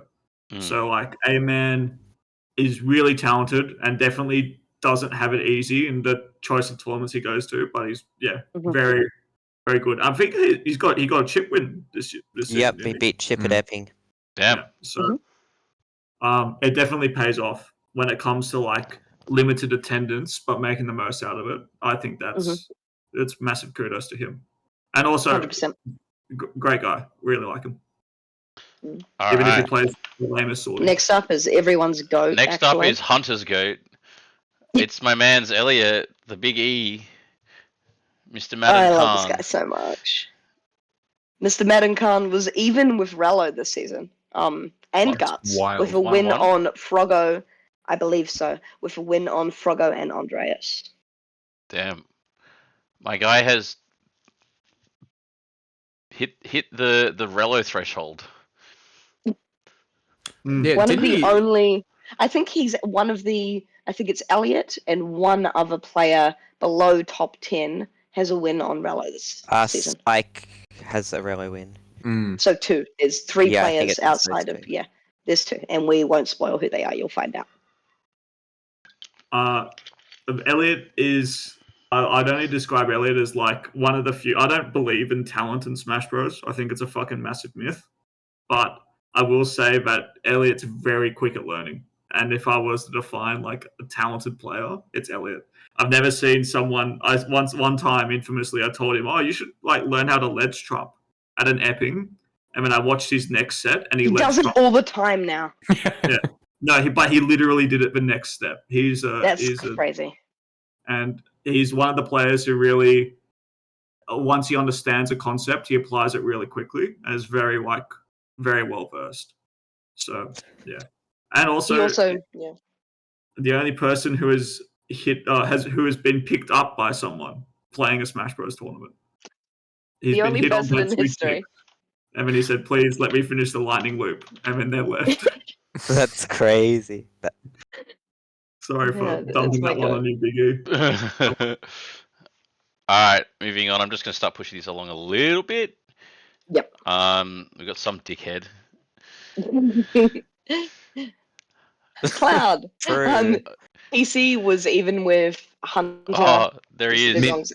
Mint Paris condition. this season. Right there. Mint condition. There he is. Positive on Cloudy, Violet, and GPS.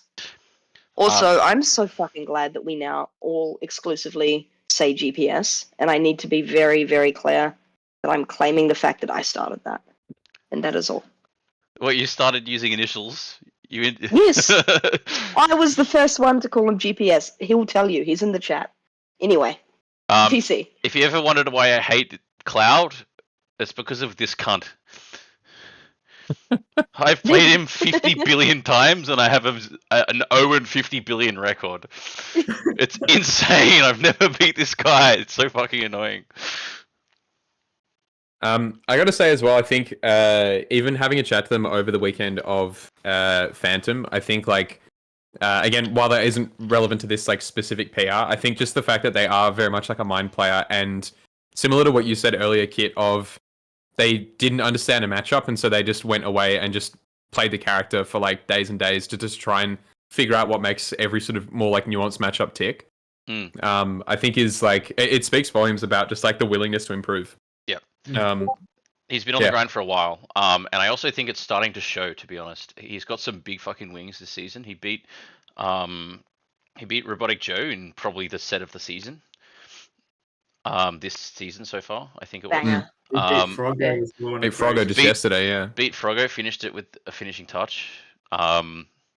He's always in good sets. And he has a really kind of stifling neutral, which is why his neutral stat is really high. He'll play it slow, he'll play it conservative, but he's always applying pressure at the same time. He's not like waiting, he's forcing you to do something, but really, really, really safely, constantly, and it's fucking annoying. And I hate it. Yeah. And he's also a big fan of the Tonka truck metaphor, whilst not being a Tonka truck. So no, there you go. He's the opposite of a Tonka truck player, and I hate him for it. Yeah, but you know when he's on his off game, he's tonkering away. He's in the sand pit with the rest of us. I love you, Kian. But also, fuck. Let me win one. Let's move on. Alright, it's so horrible that my main grind sesh partner is a Cloud main. Yeah. So you've got 42 therapists in the chat. Okay, so we've gone from a very un-Tonka truck player to the king of the trucks. Tonka trucks. My God. He's literally got, like, his side B is just a massive Tonka truck coming at you. He hits you with the, like, look at the thing that I just bought from Coles. and you get hit by it. Yeah. This is $20 from matchbox.com.au. I have my favorite memory of watching a food set was at offstage at Off Broadway. Ryan was playing food on stream. Oh, mate. And me and Demo were sitting on the stairs behind the stream setup.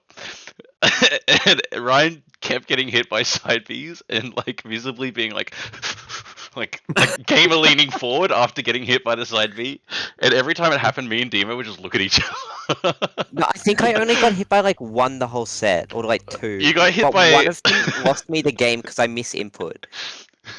every not time happy. he pulled out he pulled out the fucking the sandpit excavator that you sit on and scooped you up a few times with it.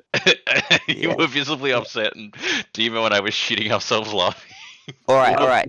So food hit me that set because I like rewatched on the way home and counted the side B hit rate and what I got off like side B punishes. So I took 3 stocks off side B on shield. He only hit 3 out of 14 that set. But when you get hit by one Tonga truck, you get hit by a Tonga truck. You know, it only takes You one. get hit by them all. Yeah. Yeah.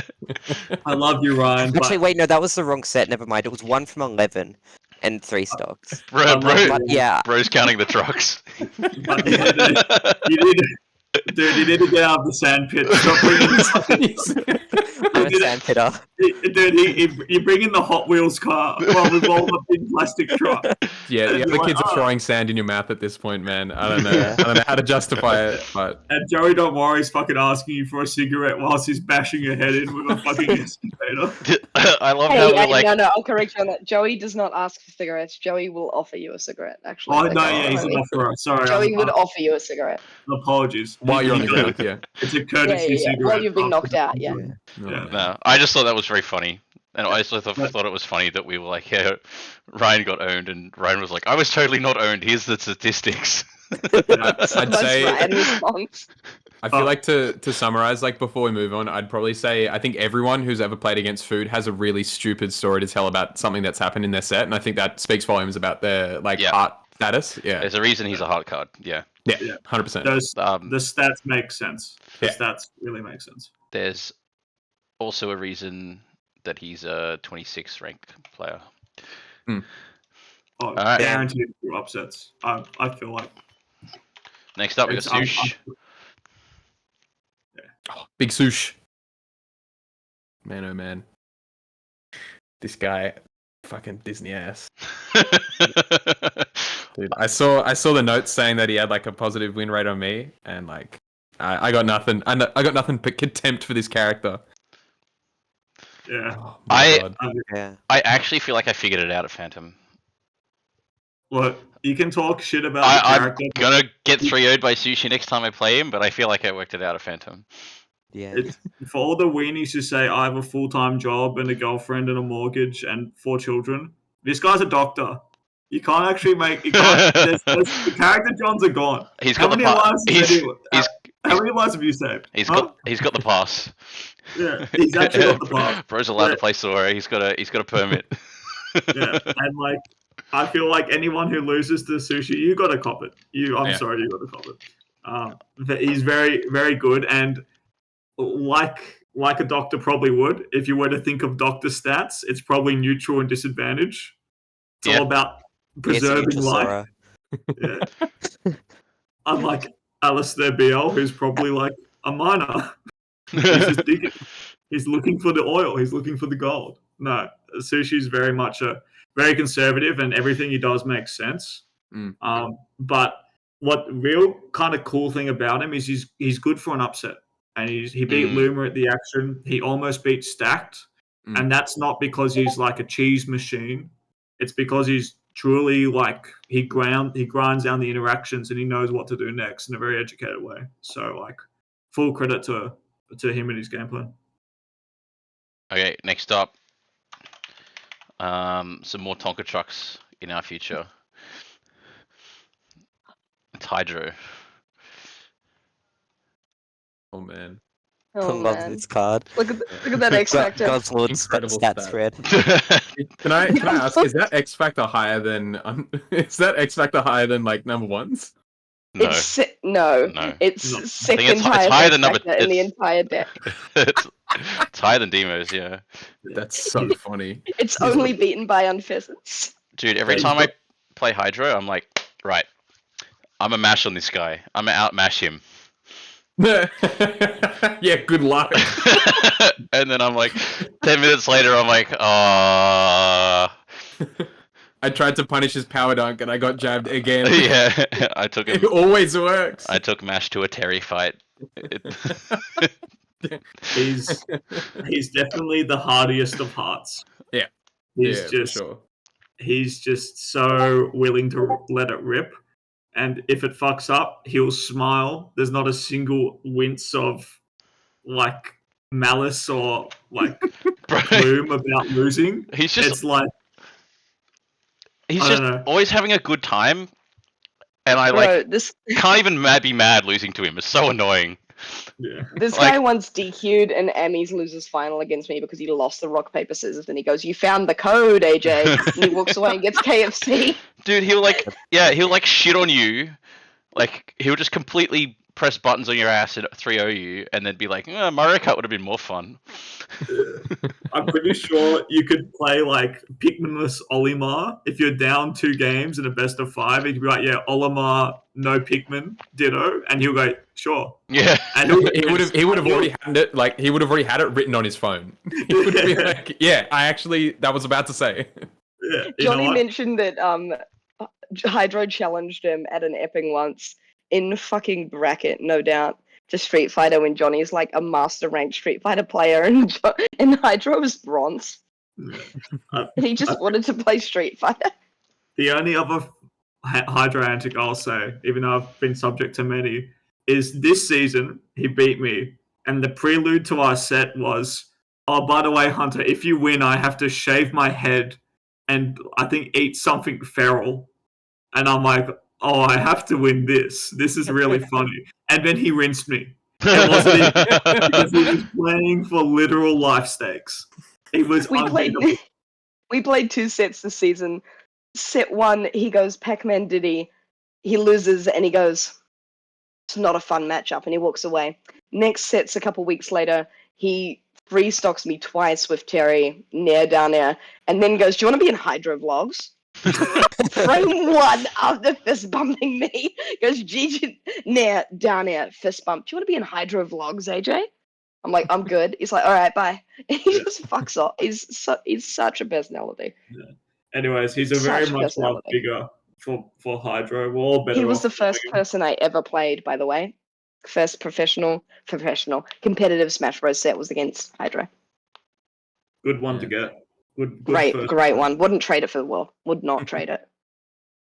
Okay, I'm gonna grab an ice cream, so I'm gonna put this next one on because I don't think I've literally not played this guy since like fucking 2019 or some shit. I feel like I've never played him.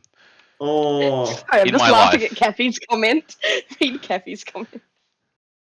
I'm gonna grab an ice cream. I'll be back. I'm a hungry man. Alright. Oh, Plump. Dude, Alright. this guy is a seeding fucking nightmare, and I'm sure Ryan can attest to that. No, I just got. I think he's here, and then I get a DM from Hunter the day of the tournament, calling me dumb. yeah. And then you proceed to be dumb. You get. I What do you think mean? I bumped him up. was this season where we had like, which is fair, but there was I think we had an epping this season where it was like Chip, Plump, Nichiren, and someone E-Man. else. E-Man. E-Man were all in the same pool of doom. So that was Chip and E-Man were seeds 8 and 9 at that tournament, and Nichiren and Plump were, I think, 24 and 25. Yeah, and they were all kind of similar. Like Nichiren is pretty active now, but like Plump is, as far as the player goes, if like I had to neuter the stats because obviously it needs Yeah. to make sense in the ranking. But this Yeah. guy's advantage is It's like unbelievable. he's like 98. Mm. He is easily one of the most technical players and a good Mhm. friend I have Body ever seen. player, like hands down. This is a body player. Hunter, you For can't sure. say you neutered the stats to make sense in the rankings one card after we talked about Hydro. No, but that was funny, wasn't it? That was funny. That's a good point. I gave him bad stats, but like this guy, Sorry, you go. if you were just to show someone like a Plump montage, this guy, you would think this guy's like top 5 in the country. He's just so talented. And he sometimes plays like it as well, like in bracket, which is even scarier. Like, I think it was a shame as well that like the result didn't have much of a bearing on the ranking, if at all. But I mean, the very beginning of his season was in Canberra, with the action and the special source the day before, where he took out Kai Kamara, got top 8, got 17th at the action, and then came back and was like, yeah, so I guess I'm still playing like Lucas and Banjo. And then he played like Toon Link a bunch as well for the season and still got in like, yeah, like just shy of Toon Link's 20. crazy, by the way. If you played that Toon Link's crazy. I lost to it in like one of the Epping Ammies. Man, it's cracked. It was insane. Yeah. Oh yeah, a top 3 Tekken God at the action, by the way. Oh Jesus. Black Hole Sun, etc., etc. Did we include that? Do we include those results in the rankings? No. No, but I wish we did in hindsight. I think Ryan would have an aneurysm if we pitched it. Just get Yoshimitsu on the character card. No, he's really talented, and he also got a DMO win, which is the crowning thing. Damn. Many people did not get a DMO win. Oh, is it this season? He didn't. Not this season. No, he didn't. No. You sure? Hate to pull back the stat sheet, but Ryan has written consistent results, but only wins above him are Chip and Kanga. Mega consistent, no ups, doesn't get upset, but just he got a DMO win in 2024. That's all I can tell you for certain. He also took Unpheasant to Game 5 last stock at that SBB that one time because he's the GOAT. Yeah. At least this season, it seems like the big ones were also mainly, unfortunately, ACT. It was Kai and Jay, I think, were the 2 big ones. And then also, Justin, like we said. Yeah. But the demo win was in October last year. October. That was close enough. But yeah, he's an SBB exclusive add-on because he's a BKB boy. So if you ever want to see why Lucas is a war criminal, you can come to SBB and find out. Okay. This next one, I think. Here we go. Oh God. Here we go. We're gonna have to do some explaining. It's GPS. It's 22nd. All right. I feel like this is the equivalent of hottest 100 memes, where it should have been higher. But we chatted about this one a lot, and when we first looked at it, it was kind of like, what the fuck? That guy just got top 3. Why is he 22nd? And Ryan did a really good job of explaining exactly why, and it made a lot of sense. And then we went back and checked it, and it seemed like he was right. So I think Ryan's probably the best person to give us a quick rundown on that without getting too heavy into just statistics. Yeah, so sorry. He had some good runs, but his only PR win that the entire season was Dugongs. He was pretty inconsistent as well. Like, well, actually, I guess he was like mostly hovering around the 13th and 17th range at tournaments, but then he also had a run to 3rd, beating, I think, Hunter, Sushi, and Andreas. Andreas, yes. Yeah. I know he beat Kenny for a top 8 and Paris for another top 8. And then he had like 2 9ths. Only PR win was Hunter, and had some for the ranking. Also had some lows as well. Yeah. It wasn't just bangers every time. There were bangers, and we all remember chanting GPS at that one off stage because that was fucking awesome. But yeah, only PR win was Hunter. Would have loved to put him higher, but sometimes we just got to do what the stats tell us, sadly. But I'm expecting him to only go up from here. I love having this guy around. Absolutely love this guy so much. Everyone knows that he doesn't own Smash, right? He doesn't own a Switch. Yeah, no, I did know that. That's some GPS lore. He does not own Smash Brothers. He's also the reason I've been playing Falco recently. I feel like GPS as well is a really good example as to why results in a vacuum don't really tell the whole story. Because he's had a few 7ths, right, where he's come in off stage, where he's beat people who are like 25th or 24th to make top 8. Whereas like in other off stages to make top 8, you've got to beat someone low in PR or at least the HM. Yeah. So definitely very consistent and has had the miracle, like the big runs, and I'm sure we'll have them again. But that's why it doesn't seem so clear cut as to what you'd expect.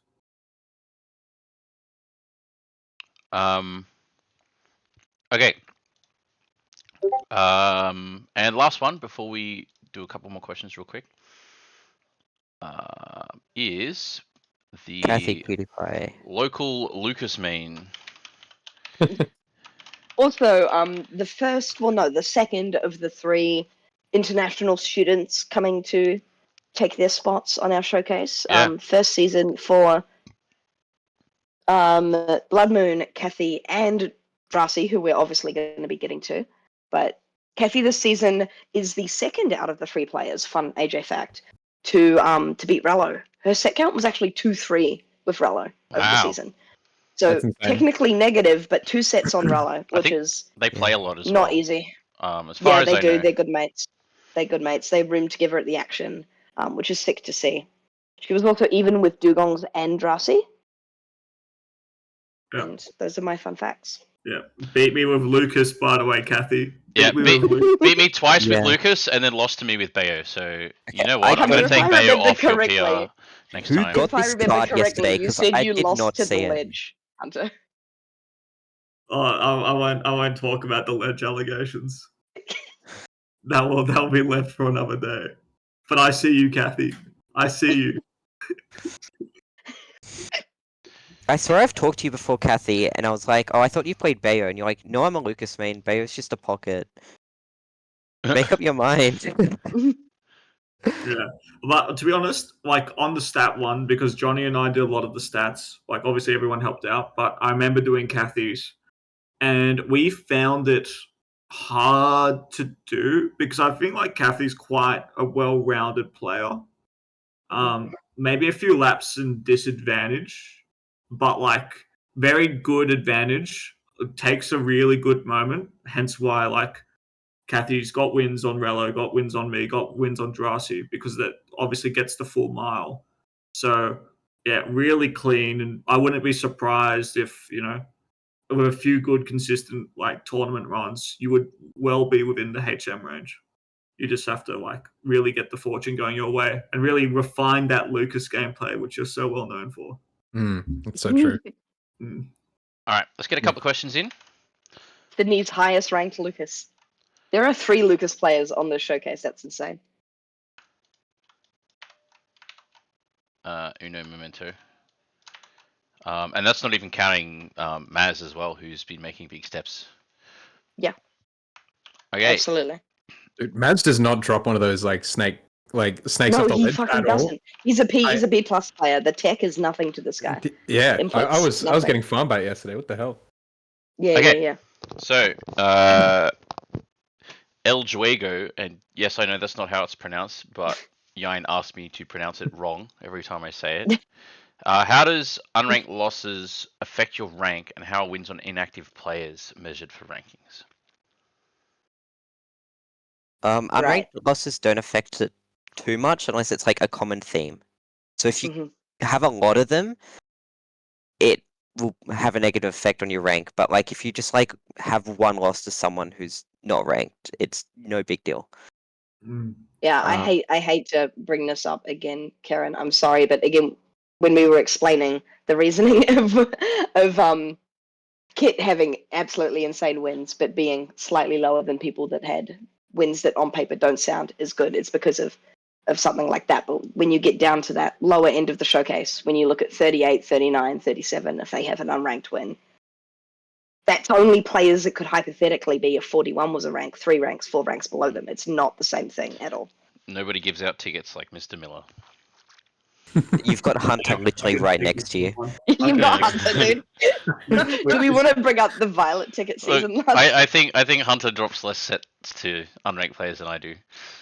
Yeah, that's true. Well, the thing about when I drop a set to an unranked player, they become ranked. That's Dude, he's the kingmaker.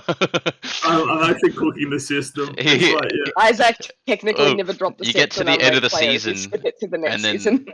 in the showcase room is Hunter, and he has a sword, and he goes, "I hereby dub thee showcase player." It doesn't count as an unranked loss if you just make them ranked. That happened to me, but my guy just asked for a Harry Hoops card. I didn't know what it meant. You'll I fucking, think it's also you'll be important. like, Sorry, go on. you'll be like, why is fucking Four Finger William on the PR? I've never seen this guy play ever. And he's got 10 Hunter wins. Dude, he's cracked. He's cracked. He plays Fuzio with his palms of his hands. He's Hunter's roommate. He doesn't come along to tournaments. I and think also, it's important to talk about the second half of this question as well. How are wins on inactive players measured? I yes, think they that's can. important. Mhm. But like, how We do just we? kind of have to estimate where they'll be. Like, either look at Yeah. a previous ranking or just go like, just kind of eye test it. Be like, I think this person would be around here if they Mhm. were ranked. For example, someone earlier when we were reading it out had a keen win. Yeah, So Kitt. obviously that's Yeah, or me. yeah. Oh, Yay, oh, I Kit had a had keen a- win. Kit had a Second to keen win. Epping. I beat that guy. And someone else coming up had a Coleman win, and obviously Coleman's inactive this season as well. That was Kathy. But we know that that's not the same as losing to Four Finger William, or sorry, beating Four Finger William, right? Mm. So Yeah. we have to take that into account, and we just kind of assume where they'd be. And luckily enough, a lot of the times, inactive players, we kind of know their skill level. They've been around for a long time, and it's pretty easy to assume with a Coleman or a Keenan or something like that. Yeah, Yeah. players who've been ranked previously Mhm. in the Mhm. state, as opposed to interstaters who haven't been. Okay, Yeah, cool. I- Let me grab another question. Go on. Yeah. Keep talking. Oh no, It's gonna take me a second to do. like if someone has many unranked losses and like at a lower end, maybe that will affect the PR. So like a PR player obviously can't have that many off showcase losses. Like Mhm. most you'll get away with is maybe one or two before it starts really affecting your ranking. But that's really rare. And then the other end of it is like if you're at the lower end of the showcase, like you're in the 40, like you're aiming for 40 to 35, you're going to have a Mhm. few unranked losses. That's fine. It's more about like what are your peaks, because once again, like we're expecting high variance and we're more looking for like, you know, what can you do rather than like what do you do every week. That's more of a PR conversation of like how consistent are you. Okay, this next question I think is very interesting actually. Big Rat asks, assuming ladder is a mainstay for all future Eppings, which I think it is, how do you accommodate for people who just want to play friendlies? If you'd asked me this, I mean, it's still tricky, but if you'd asked me this a month ago, I would have actually been like, I'm not actually sure. It's a bit of a tricky one. I think Amis at Epping is okay, but you still have people just losing, like paying $20, losing 4 sets, and then not really having anything to do. And something a lot of people will say is like, oh, you know, if you're a new player, you bomb out a bracket, just play friendlies with people, but it's like not that simple. No. And I think ladder is a good way for people to get games with people, sit down with people and play games in a setting that is competitive, but it's also kind of glorified friendlies, without having to approach someone and be like, please, sir, can I get some matchup experience? Which can be quite intimidating for a lot of new players, which a lot of people don't kind of talk about. So I think ladder is very good for that. Yeah. But I do agree with you, Ryan, as in Big Rat Ryan, that at previous Eppings, the ladder just fills the setups. And there's no room to sit down and play friendlies. And I think that's valid. I don't know if anyone noticed, but that wasn't a problem at the last Epping. At least I didn't see it being a problem. That's because I bought more monitors. On Saturday, I bought 4 more monitors, so we had 16 again instead of 12. The reason I did that was because we had a billion people sign up, and I was worried that we are going to have to run a 64-person round robin, which requires 16 setups to run efficiently. But we got the Arcadian and Floating Point coming up, so I was like, fuck it, I'm just going to splurge on some monitors.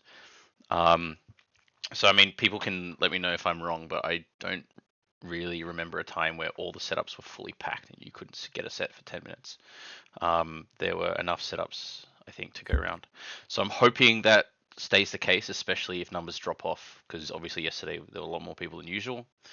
So if numbers drop off, but we keep the 16 setups, which we have now, I think it'll be fine, and I'm just going to see how it goes in future. Yeah, I AJ. think having like 8 setups or something dedicated to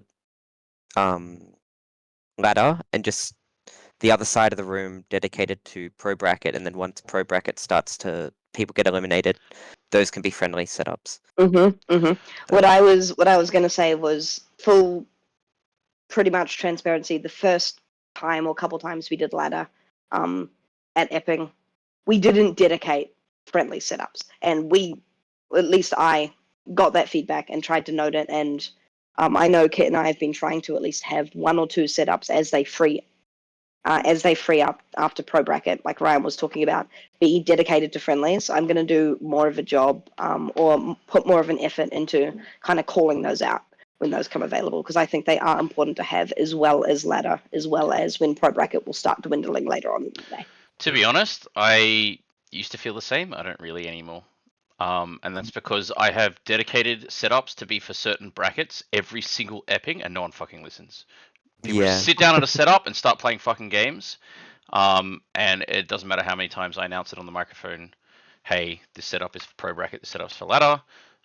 People just don't listen. So The moment you DQ one person for not listening is the moment that everyone starts listening to yeah, you. but I'm not going to be DQing people for fucking playing ladder on the wrong setup. Like, it's not big enough problem to like fucking DQ people and ruin their day because of things like this. I also think now with 16 setups, it's just not that much of an issue. Yeah, I agree it was a problem when we had 12 setups. It was a bit scuffed, but I'm hoping that has eased now. Hunter, you in the back.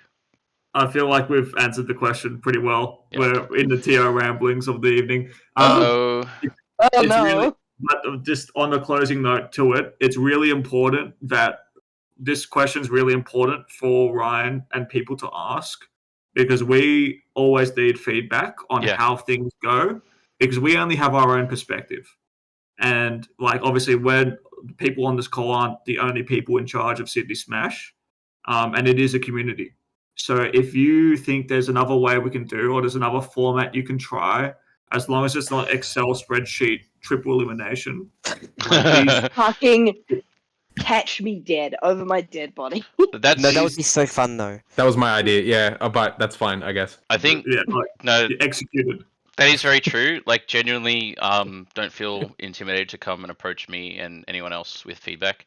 Actually, one of the reason I don't know if people noticed, but we stopped doing Sydney PRs and started doing New South Wales PRs.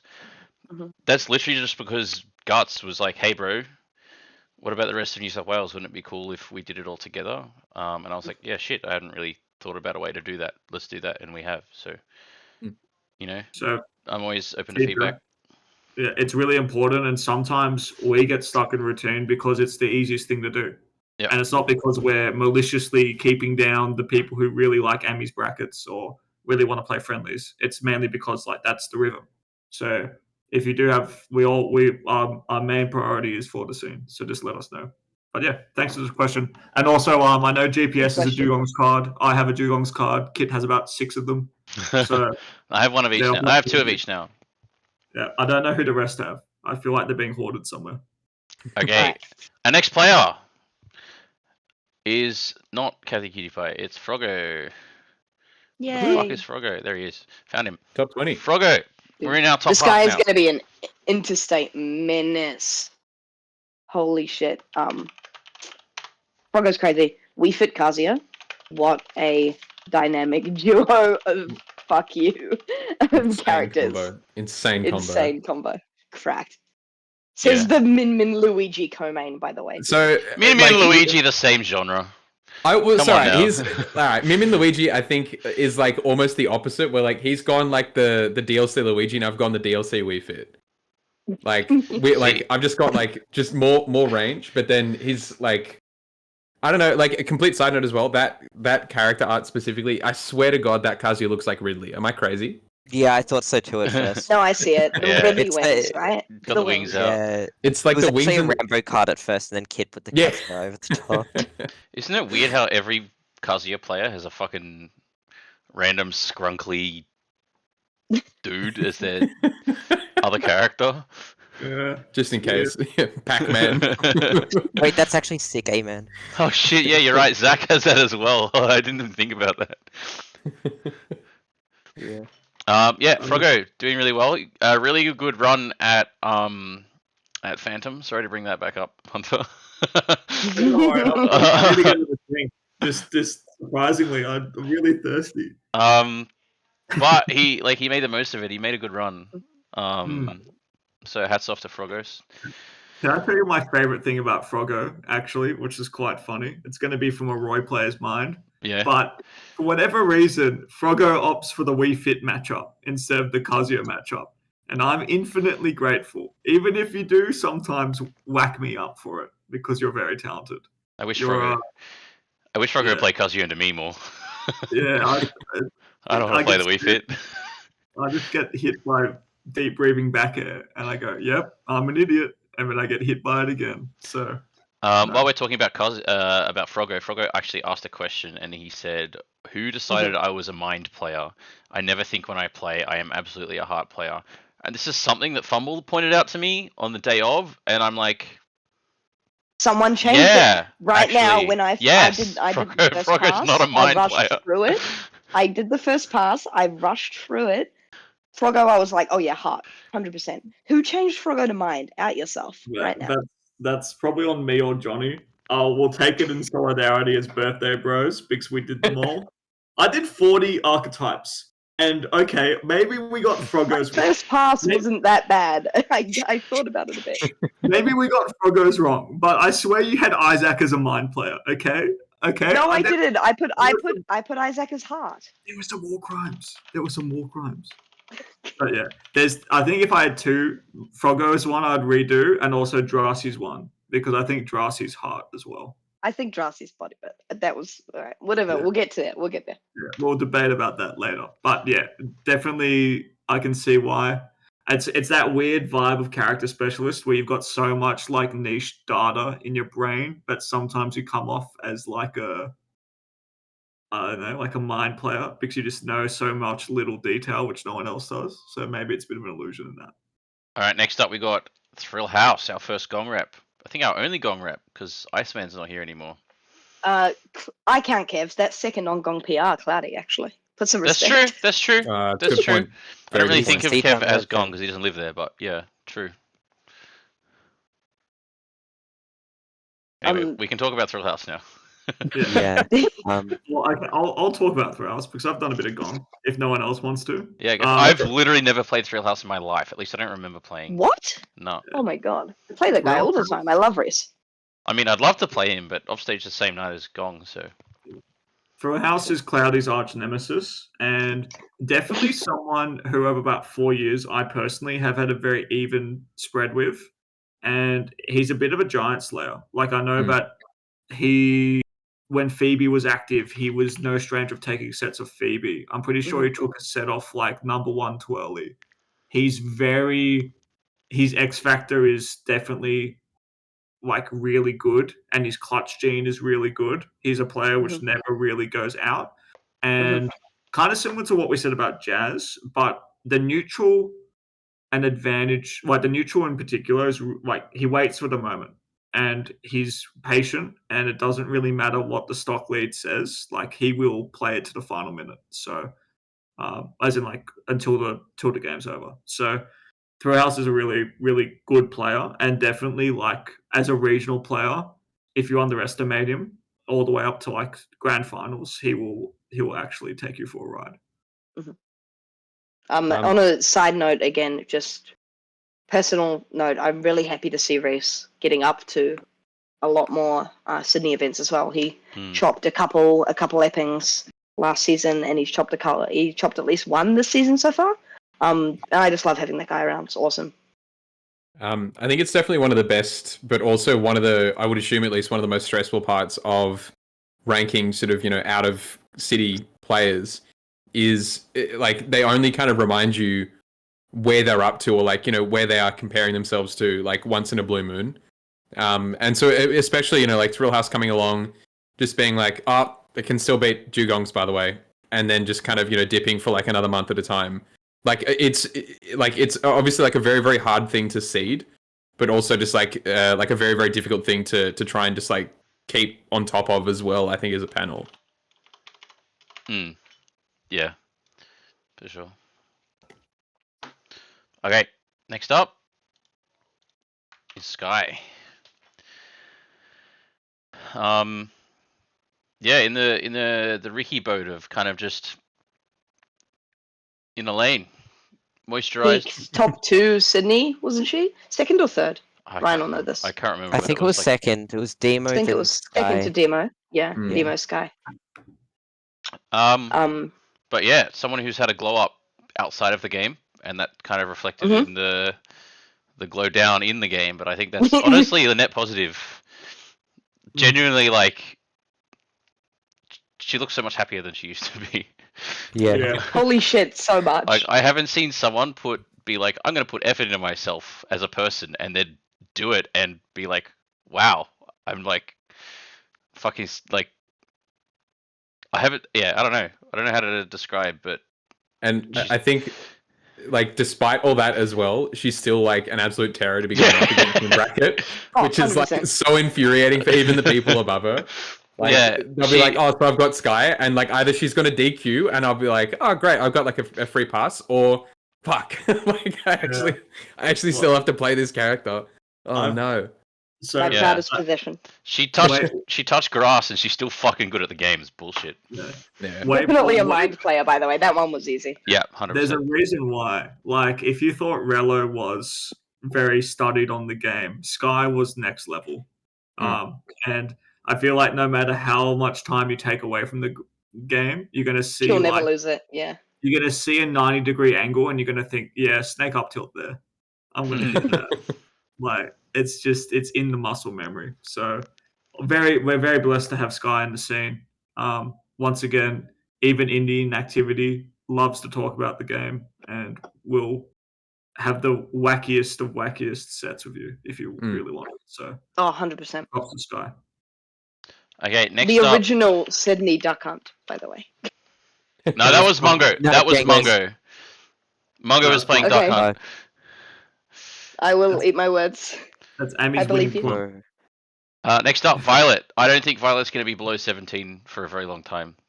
Violet might get PR this season coming up. No promises. Nah, he's got one hand. He's got one hand. Violet True. this season Better. was positive He's got- on Hunter and He's Morgan as well. literally four finger William right now. He's four finger Actually, he's getting to the top 10. He's got his Hunter win and he's going with it. This has all been foreshadowing for the Violet card. Oh my god. We planned this. He got top 8 yesterday, didn't he? He got 6th. Yeah. I think. 6th. Yeah. Wait, what? It's Fifth or so Yeah. cruel. Fifth It's or so seventh? cruel that Top the 6. Top Okay. 6. I was gonna say I think it's so bloody cruel that the body symbol is just a hand. Should take a finger off. Yeah. That would Fucking be hell. great. Hey, Oh. Violet, can you put me in touch with the person who did the hand the damage to your hand? I need to ask for a second favor. I swear. You need to tell them that they should have done a better job. Oh my god. Getting to Phantom, looking at the bracket, warning of pulls, realizing Violet was DQ'd, then having Violet walk into the venue and deadass a fucking full arm cast. Yeah. It's like, Yeah. what? Violet.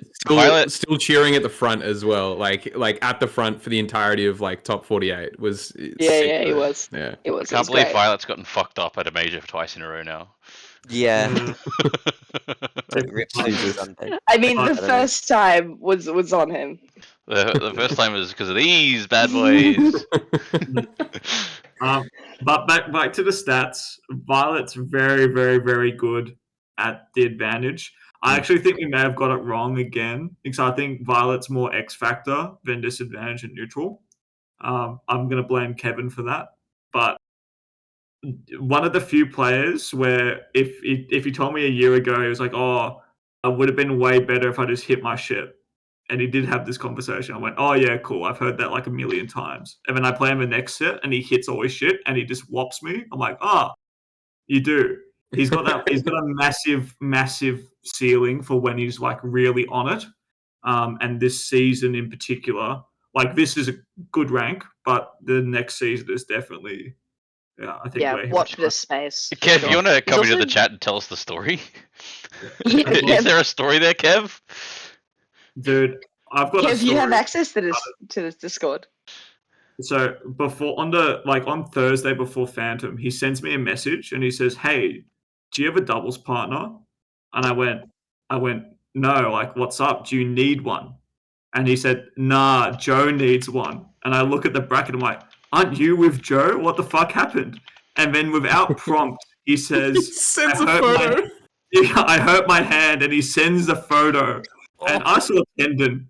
I saw in the hole. I saw the Oh, abyss. mate. Ooh. And I was like, he could have just said that I cut myself, but I saw the full picture. So thank you for that, Violet. Oh God! It reminds me of What when. an awful car ride. We were about to get dinner as well. That's the worst part. We were like, Yeah, look we who were it is. hungry, and I didn't want to eat after that. I could get Twitch banned right now. I just open up my Discord chat with him, and I could show you the photo. Please do not. I am No, squeamish you as can- hell. Please Yeah, don't. you can see You both, Please You don't. gonna by tell the us the way. story, Kev? Yeah, so Go on, Kev. basically, I won't go full in depth because I don't know how much he wants to leak. But all it was is involving a box cutter and a lighter. That's as much as I can give you. And he was the sole reason this happened as well.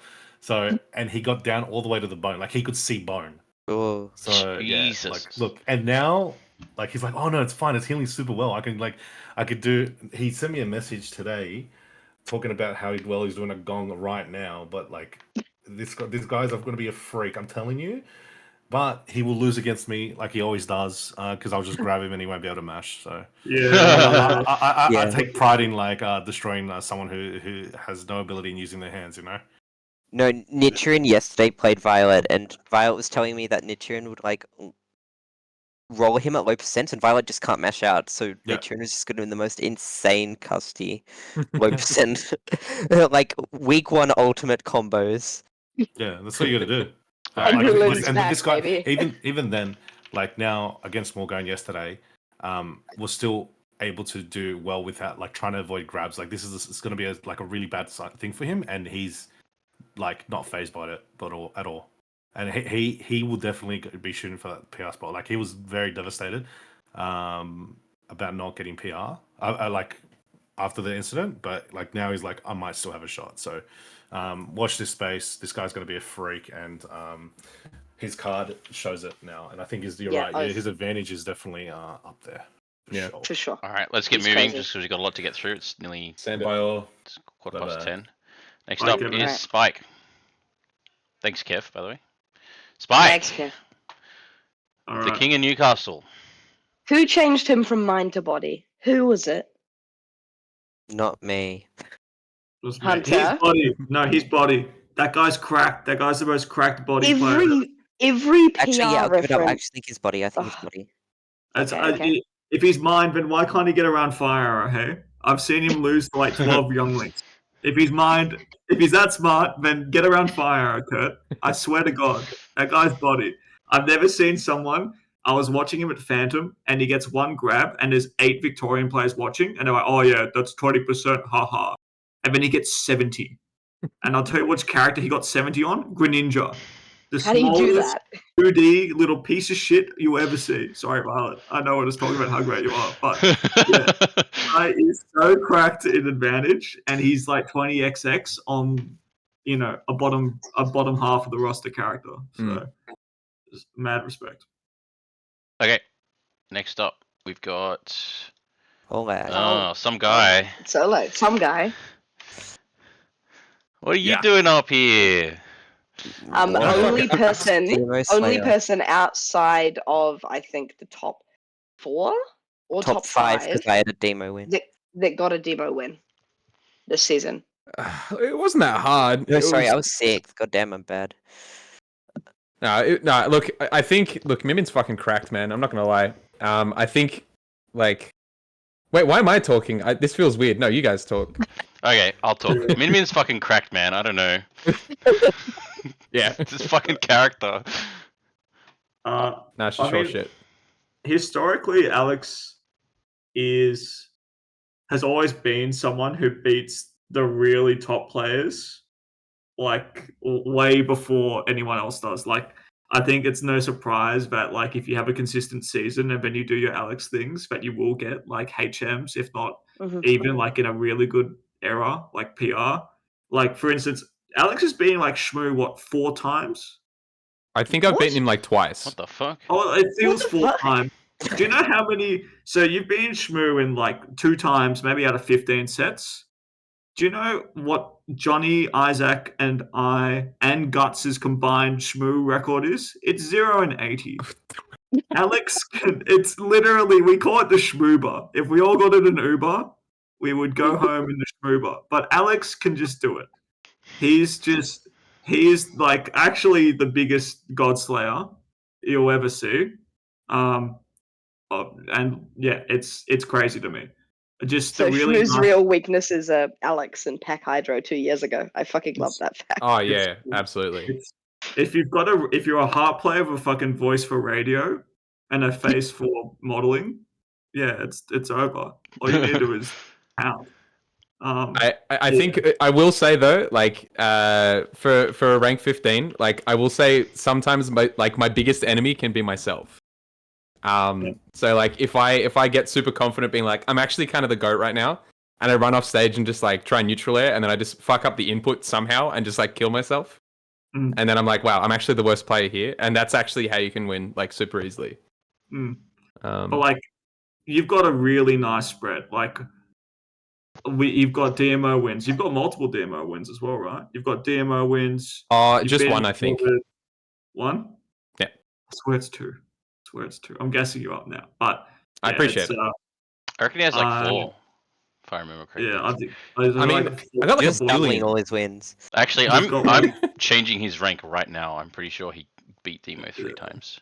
I actually Going into think I might be the best player in the world. It's an algebra formula where it's just like insert player plus 1, and that's what. Yeah. Right, yeah. My demo record's 3 out of 20, and then yours is like 4 out of 20 because you're the GOAT. All right, I know we just mentioned Cloudy's demons, but there's one that trumps all of them. This kid is gonna be number 1 one day. Mark my words. This I guy agree. is fucking. This fucking guy. I'd just like to point out that X Factor is so wrong. I have seen Paris last game, last stock, against Froggo at an Epping, just go for a side B off stage combo to Yeah, kill. he does Like, that. bang the entire set on that moment. That is not a 67% X Factor. Well, then why don't you say something? We were doing the fucking stats. I wasn't part of that discussion. Paris and I you had played a access to set the at offstage document, 3 weeks Ryan. ago. Game 3, he starts it off with back air, back air, back air, back air, side B to kill both of us, and just goes, fun. And he Like- just proceeds to beat my ass. Genuinely, Yeah. this kid is one of the he's one of the ones where it's not really a conversation of what type he is. Yeah.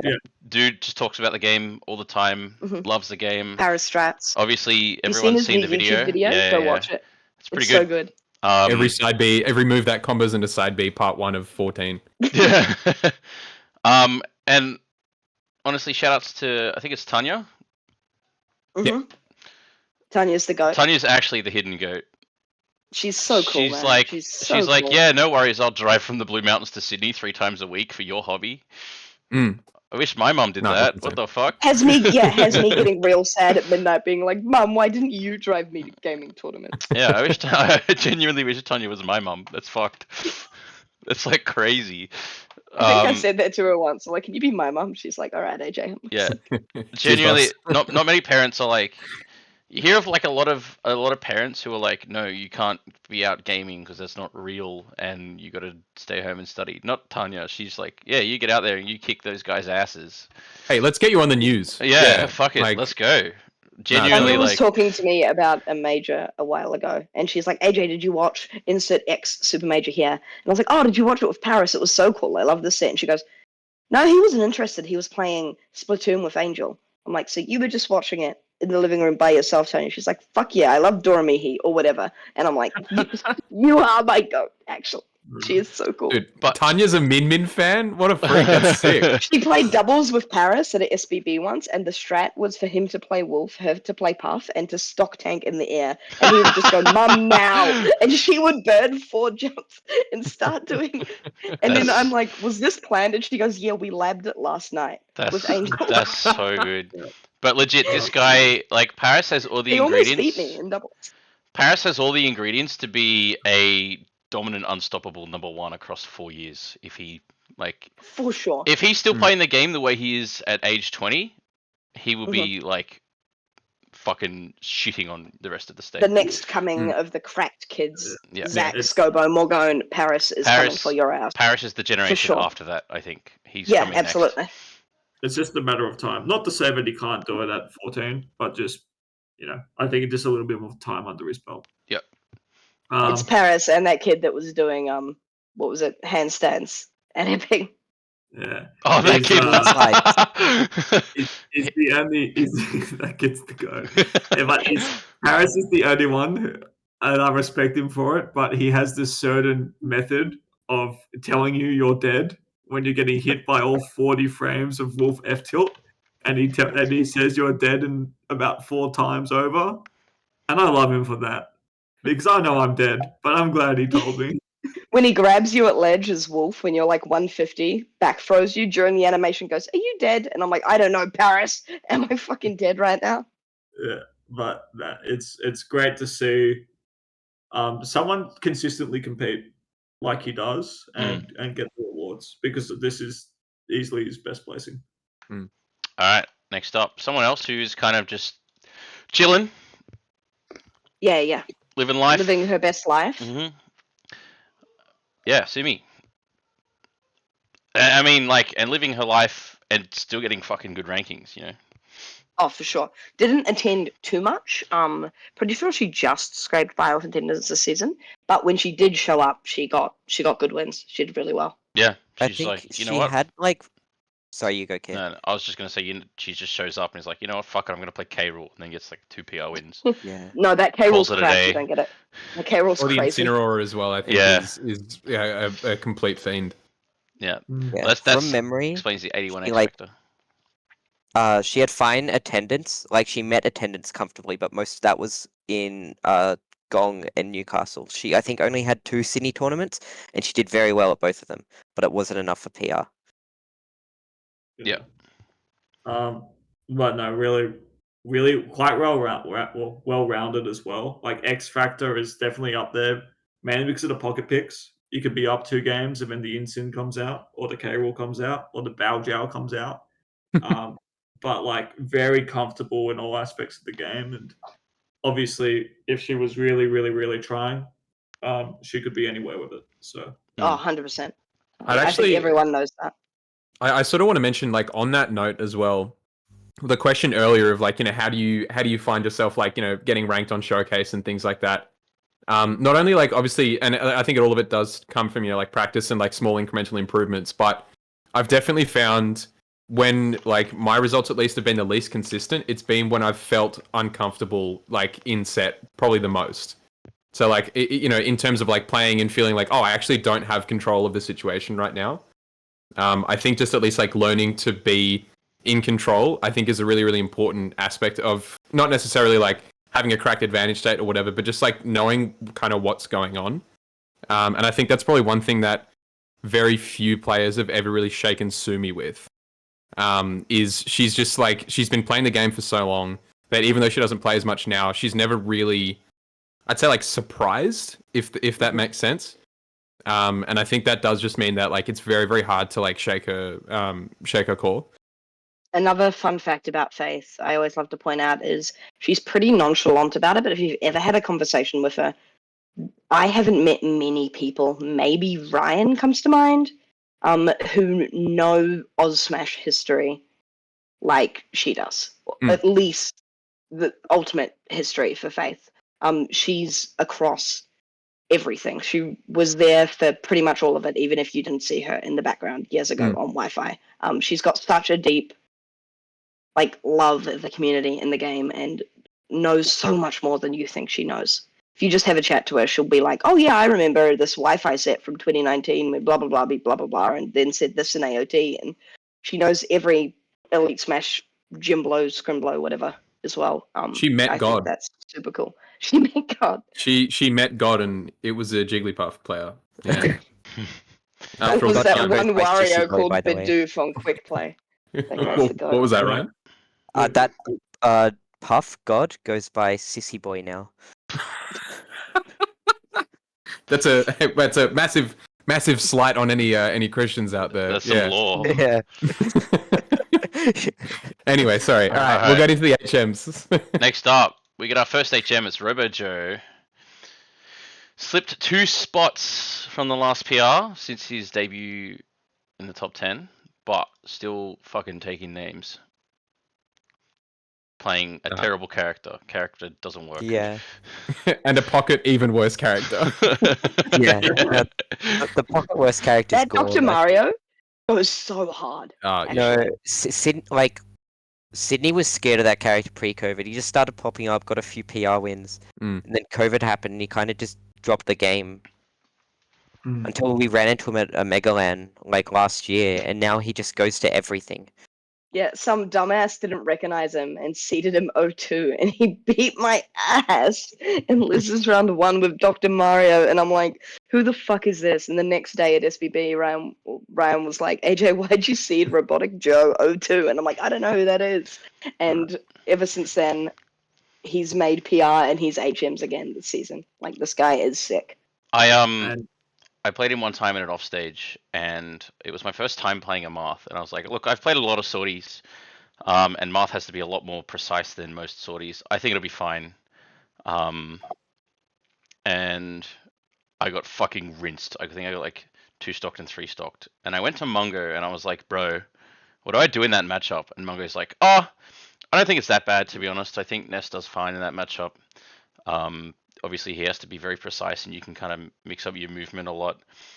And then he got Mungo later in bracket and fucking shit on him, and Mungo's like, no, actually, it's fucked. it's like unplayable. Also, shout outs to Joe for breaking my shield at 30%. Killing me with tip and neutral B, and then frame 1 hitting me with the GGs. Do you want any advice? What were you gonna say, Hunter? So when I was playing when I was replacing a 4-finger Tim in Violet for Phantom doubles, I sat down and I was playing with Joe, and everyone we played went up to Joe. It's like, oh, I played you at Phantom 2020, and they're like, yeah, I got fucked up by the Dr. Mario, and Joe's just like, yeah, you did, and it was just that conversation happened 4 times. This guy is so good, and he's a real boogeyman. He's a real 2019 boogeyman, which has now come back, and it's really cool to see. Yeah. Also, shout outs to C-Town. C-Town getting stronger and stronger, dude. If I were to define Joe as a player in a Victorian kind of phrase, he passes the eye test. Like, everything Joe does makes sense. It's educated and it's really refined. Maybe you could say it's the character is pulling him a little bit back, but he's so talented. So also, shout outs to Beat for seeding the world's first Marth Ditto at Phantom. So good. Joe Aloli. The only 2 Marths in the Southern Hemisphere got to play on stream. That was cinema. That was peak cinema. And the good one won! Let's go, New South Wales. Alright. The body Marth versus the heart Marth. Body 1. Let's keep trucking. Alright. Mr. Michael. Mr. Michael Guts. Is my favorite player, actually. What else can we say about Guts that hasn't already been said? I think he's everyone's favorite player. Everyone's his favorite player. He's our best friend. Everyone's his best friend. I'm his favorite TO. Tells me that every week. He actually tells me that as well. I don't even run tournaments. That's the craziest part. Whoa. Okay, me and Mike have a conversation. He makes a point to tell me that just to make me feel better. All right. He loves mid-set chatter, by the way, and he loves it. He loves small inconveniences. He sees the joy in everything. he really likes those kind of things. So if you ever When want that to, guy's playing a set, go up and ask him how's days gone. yeah, He loves it. definitely talk about your grievances with Cloud. He'll thank you. He'll hear you out, I think. Yeah. Actually, it fuels him. That's the reason he wears a hood now, is because he's gone full Sith mode when it comes to like anything cloud related. Like he sits up there, his like the full hood's on, the hat's on. Like there is nothing that like the only thing that actually still manages to come out from behind the hood is like his like red eyes when people complain about Cloud. He's also very mad at me for choosing that Cloud skin for his card. Yeah. But I guess about him is he's every PR player's least favorite person to play anywhere before ninth. Yeah. He consistently can beat me. He beats Ryan. He's got a few wins on DMO for real. I'm not just The saying season, that. especially, he was positive on Ryan and Isaac. Yeah. Yeah. Yeah, he really farms. He really farms some PR matchups. Doesn't he farm Isaac constantly? Yeah. he farms. Isaac gets upset whenever that's seeded. Yeah, he farms me constantly as well. Like I'm pretty sure he's at the point where he farms Ryan. But the thing about Mike is he has some wacky fucking matchups. Sometimes you're like, why is Mike in losers in round 2? And it's because he ran into the new up and coming Donkey Kong, who's F tilted him 6 times.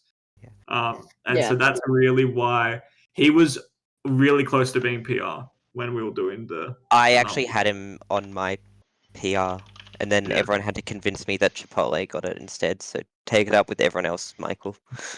Oh, cool. Yeah. So you're now just Take it up with Chipotle.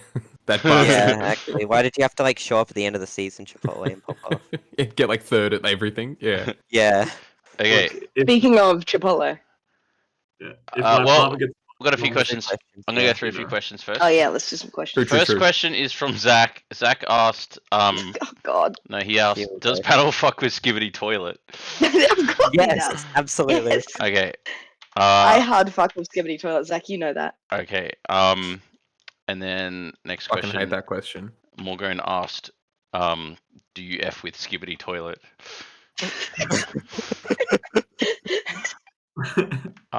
Zach had another question though, which was just, What was it, Kieran? I'm not gonna put it in, but it was, do you fuck with Skibidi Toilet? Most of the questions now are about graphics, so I'm gonna go through them real quick. I saw one. Sorry, I'm scrolling. Iceman had a question. Yeah, here we go. Morgs, I'm so disappointed in you, dude. I thought I ran better. It was I thought I definitely ran Morgone and better. not Nichiren writing Morgone in the name. So Iceman asked how I made the renders for the cards. Now, a lot of them were just there was a folder online. So there's quite a lot of Smash resources online. A lot of people have made stuff, and there are Google Docs links all over the place if you just search for them. This particular one, I'll tell you the name of it. It was called I Was in a Hurry. And I just downloaded a bunch of renders.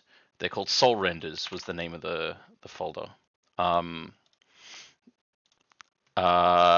So I just grabbed that and used that, but it doesn't have every character.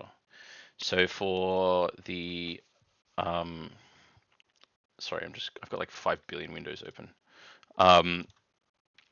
For the other characters, I jumped into a game of Smash and then did something cool and took a photo and then chucked a filter on it. That's literally all I did. Nothing too crazy for that one. What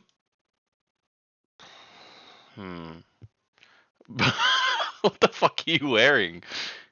Got It's almost my bedtime. Winnie the Pooh hoodie. It's chilly. I got Winnie the Pooh hunt onesie. I need to be warm and snuggly, man. Okay, I'll do like 1 or 2 more questions real quick.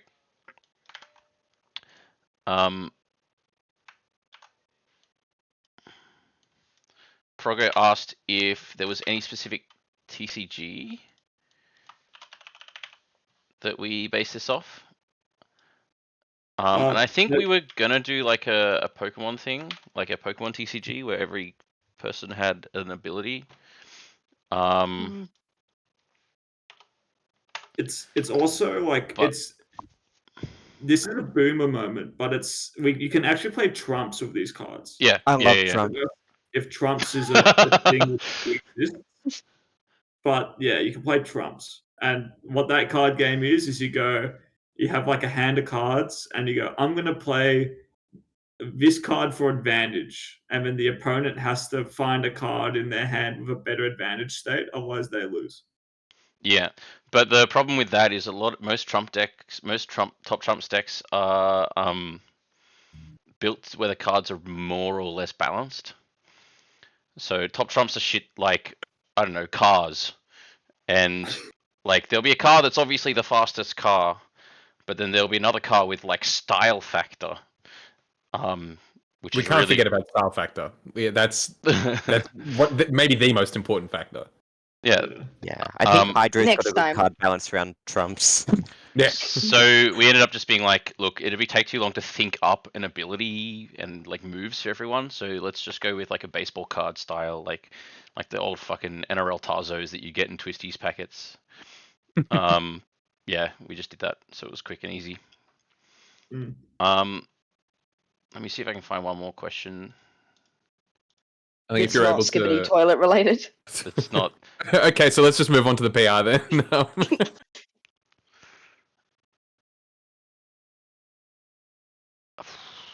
Give me one sec. What's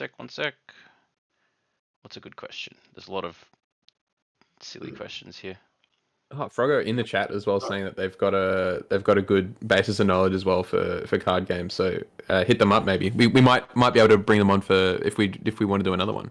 Froggo Yeah. DQ'd a Megaland to play Yu-Gi-Oh! Actually, Yeah, guys, dedicated. Oh, true. Oh, I remember turning around and being like, "Hey, that's Froggo. why are they not playing Smash?" And then they were Yeah. Him and Hal were playing Yu-Gi-Oh! That's at sick. Megaland. That's so cool. Okay, But next if you question. Sorry. Next If you question. do think of a rule like a game mode we can play of it, we can even do an exhibition match at the Arcadian or something really stupid Ooh. event. Yeah. So like there's if someone comes out, I know I read a comment the CKC guys trying it as well. Let us know because we could actually make this really fun. So The next also question was, where did Hunter get the hoodie? my beautiful girlfriend Talia bought me this Winnie the Pooh collector's item from Gucci for my 29th birthday. I am 29 years old. That's why my reaction speeds are so good. So on my 29th birthday, I was gifted a Winnie the Pooh hoodie. I'm 29 in a few months. I'm losing my mind. And I said, oh bother. I hope there's no heifer lumps. Okay, last question before we get through the top 10, and then I think we'll call it there, depending on time. Soup asked, how far in advance is the concept design for PR decided? Is it at the start of the season, or is it generally more flexible? The answer is we make it up. It's just whatever. Sometimes I have a shitload of time and we do a crazy fucking really high effort one, and then sometimes I'm not part of it at all, like the Korok one and the crossword comic panel one. If the PR was a card, we would be a heart card for sure. Yeah. I always like to, if I have time, I always like to kind of take control of the design, because it's obviously that's why I got into TOing in the first place, so I can make stuff. So it's kind of my baby a little bit, but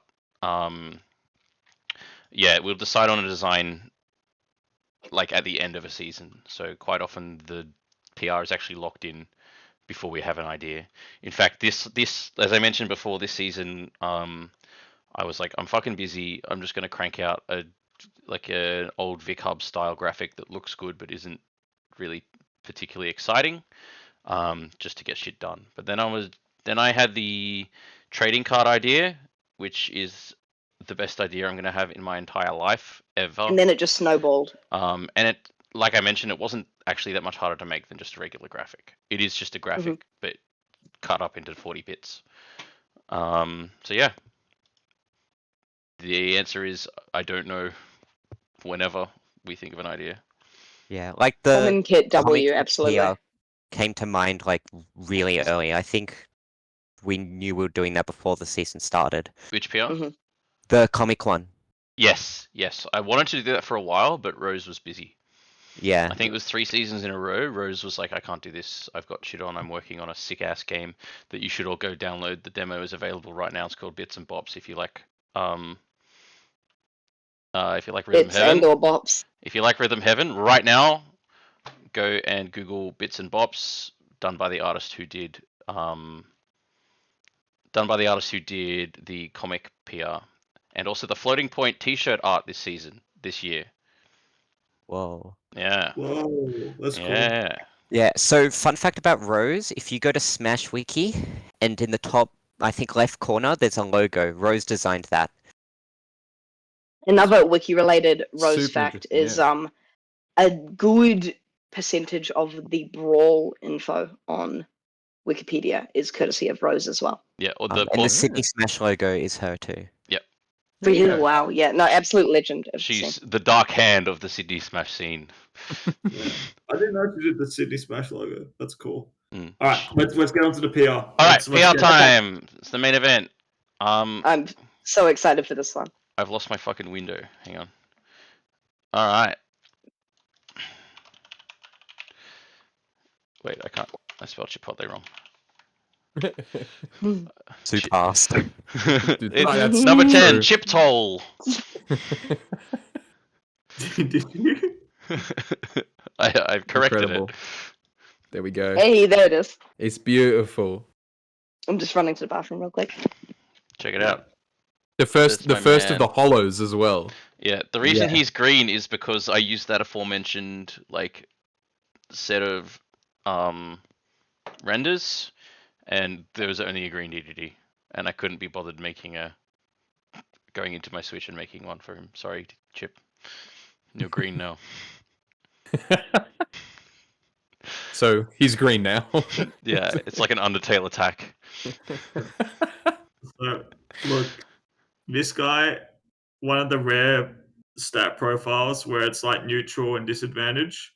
His advantage is actually his lowest stat, and that's actually, in my mind, it's not because of the Terry or the DDD, but it's because of his infamous Kazuya, who is not a zero to death guy, but he loves the iframes, which kind of puts Chip into a pretty picture, as he's very good at using the full range of tools and knowing what works and what match up.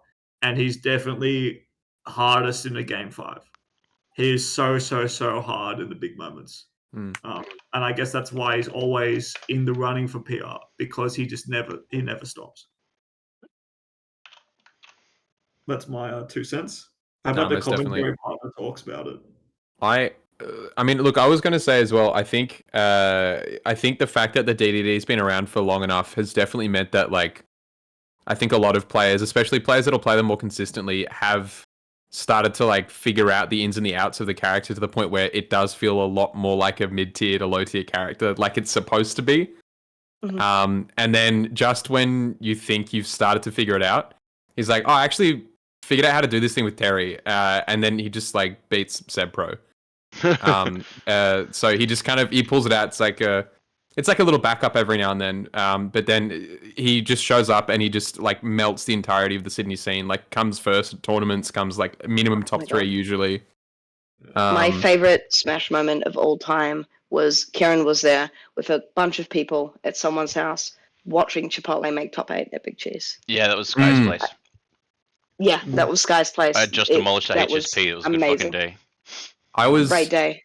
I was livid because we were supposed to be casting that set. Yeah. We got a noise complaint, by the way, Justin and from I were Sky's supposed to be building. casting that set, and Justin was just on the fucking player cam instead. So yeah, he's done that to me twice now. He did that at Pissmas years ago as well. So 2020, yeah, I remember that. yeah, my lord. But yeah, despite all that, I mean, I think it's probably part of the reason we only really got to cast again for the first time at Phantom this year is because he keeps winning. Like he stays winning. Yeah, he's absolutely a member of the old guard. Everyone loves him. He's lucky that timeliness to tournaments is not a stat, because that stat would be fucking one. Even as someone who Bro. picks him up in the car, it's not good. You need to work on that. I'm saying this. Bro works for the news. Yeah. Like shit's gonna happen, dude. Dude, he had to DQ from offstage because of Trump. Because It's like, Justin, the election's over, dude. Please.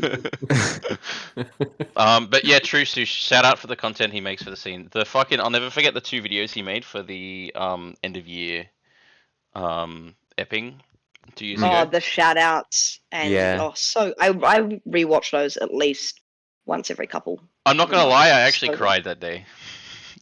Yeah. That was a formative moment in my life. That was a good tournament. A lot of the shots from the video that we posted recently today. A lot of the shots were him as well. So my man's fucking quietly carrying lots of the scene as well. Between Chip and Karen are my 2 biggest examples of my favorite kind of community members, who are people that are there for the same reason everyone else is, but they also find a way to bring their own unrelated personal talents and hobbies into that scene. And I fucking love it. It's sick. And that's why Ryan didn't want him on the PR. Damn, I just wanted Guts on the PR. Yeah, no, look, that's fair. I mean, Guts is also my favorite player, so I mean, I can't blame you. And we're all his favorite TO, so we should have, done something for the man. He's wanted on 8 different counties for hate crimes, but we won't get there. All right, swiftly moving on, we got Drossi. All right, this Hawaiian 18-year-old motherfucker pulled out a whole ass can of beans at a party one time. I was sitting around and I just turn around and I see Drossi with a whole ass can of baked beans that he has brought in case he got hungry, with a spoon, slowly eating them. Dude, in the corner. This guy is like you talk to him at a tournament and he's like a really fucking sweet guy. He's like very softly spoken, and then you check out his Twitter and the dude is fucking unhinged. This guy is a poster. Like one poster to another. Like, I love it. Dude, I can't tell when he's running a bit. Best I Smash cannot Twitter tell this when year. he's running a bit. He genuinely like showed up and has instantly become one of my favorite people in the scene, just because of how fucking unhinged this guy is when he wants to be, in like the funniest, most wholesome ways. I don't know about wholesome, but in the funniest ways. Yeah. He's also, insane. Gameplay wise, in the era where everyone wants to beat Rello, this guy's watching Family Guy funny moments mid-set. That's what I mean. You can never tell when it's a bit. Yeah, there is literal money on the line, and Drossi wants to watch Peter Griffin as well. Absolutely hard one, because I think Drossi's heart, because of the weird and wacky intricacies, because he wants to clay pigeon all the time, because he rips down smash in areas which I've never known down smash could even get to. He's a weird like unique player, but very, very cool, and pushes this character to its absolute limit. Yeah, very happy to have him, and he's here for 4 years. Yeah, bro is like full-fledged member of the scene now. He's an Australian citizen as well. We are claiming him. We're claiming him like a Victorian claims a PR player. We've got him for an Olympic cycle. That's perfect. Yeah. At least he might even decide to stay. Wee. Yeah, he actually I think it's pretty fucking early doors to say that, though. I mean, and Drossi is the 3rd and final member of the 3 international students that we've got, and I don't think we want to lose any of them. They're all fucking awesome. I hope not. I cry the day one of them leaves. I cry. I can't go through the average saga again. Or Bahate or Ramos. Oh, Ramos. No, you guys were never around for Big Boasty. That guy was my goat. I mean, he's also at this point, Drossi is very much like the head horseman, or like the head duck man of the dog apocalypse, I guess. There are like now 4 duck hunts in Sydney, and they've all just shown up like in force in the last like couple of months. This is kind of unrelated, but I sat down ladder with GPS yesterday, and I said, "So you playing the dog today?" And he was like, "No, no, no, I'm playing wolf." And I was like, "That's a dog." And then I beat his wolf, and he was like, "Okay, I'm changing characters, and I'm not playing Duck Hunt." I was like, "Okay, what character are you playing?" He's like, "I'm gonna play Lucario." I was like, "That's also a dog, bro." German pogo stick. Are you stupid? That's just so funny. You know how the gods of death and everything, they always have to have like a harbinger that goes Yeah. around and announces it. I feel like that was like GPS. Yeah. And then For a year or so Drasty. later, Drasty rocks up. he was like the Mayan monk, like claiming the end of the world was going to be in 2012, Yeah. and then Drasty shows up in 2012. Yeah, Drasty is actually the second Pokemon evolution of GPS. Yeah. I Um, think Drasty actually stopped 2012. He told me that once. He's the reason we're all still here. it's actually believe it. crazy how unless there's someone I'm like purging from my memory, how every international we have who comes to City and stays for a decent period of time is just a fucking legend for no reason. Yeah. It's Like true. it's literally true. every single one. Like GPS, sorry, not GPS. Drosy, Bahate, Ramos. Bahate, Ramos, Oh, Blood Moon, Flood Moon. Taku. True Taku. Four. I don't know if True Triple H. Four. Taku, Yes, I love yes, right. Khan. Um, Big Boasty. I don't know who this guy is. Alright. Okay, It's Uh, none of let's us get up. know. Purple Alright. Haze got amongst it. All right. Exactly, yeah. We've got many international goats, and we're glad we have another one. Yeah, Absolutely. average Shun and Taku as well, Ryan pointed out. Oh yeah, Shun and Taku. All right. Isaac was not 9th, he was 8th.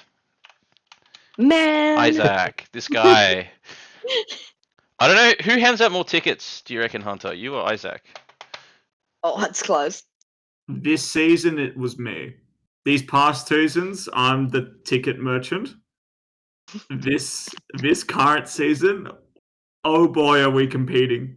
There's a lot of freebies coming out. We're like Uber when they first launched. There's a lot of free rides. But yeah, I guess my blurb, because I'm good mates with the guy. Isaac and I are definitely similar players. He's rare in the fact that he's advantage neutral in his profile, and I feel like that's really consistent with what he is. His X factor is negative because boy does that guy just throw sometimes with a stupid up smash. Like he does sometimes his his pulse on the radar isn't where it can be to his detriment. But when he's playing really, really, really well, he's as good as third. Yeah. I'd say. Yeah, Like yeah. he's absolutely within the mix. He's got, I think even this season, he's positive on me. I think he's positive on another like 1 or 2 PR members. His spread's just really weird, and he gives away a few freebies. That's really why he's 8th. Oh, and he also was losing versus everyone above him this season, but insane consistency otherwise. Yeah, and he did win an epping. No, that was the season before. The season He before won he won the February epping, I'm pretty sure. Yeah, he was ranked 4th last season, wasn't he? It was really high. Mm-hmm. Good at that. Yeah, he was 3rd, I think. He was third. Third.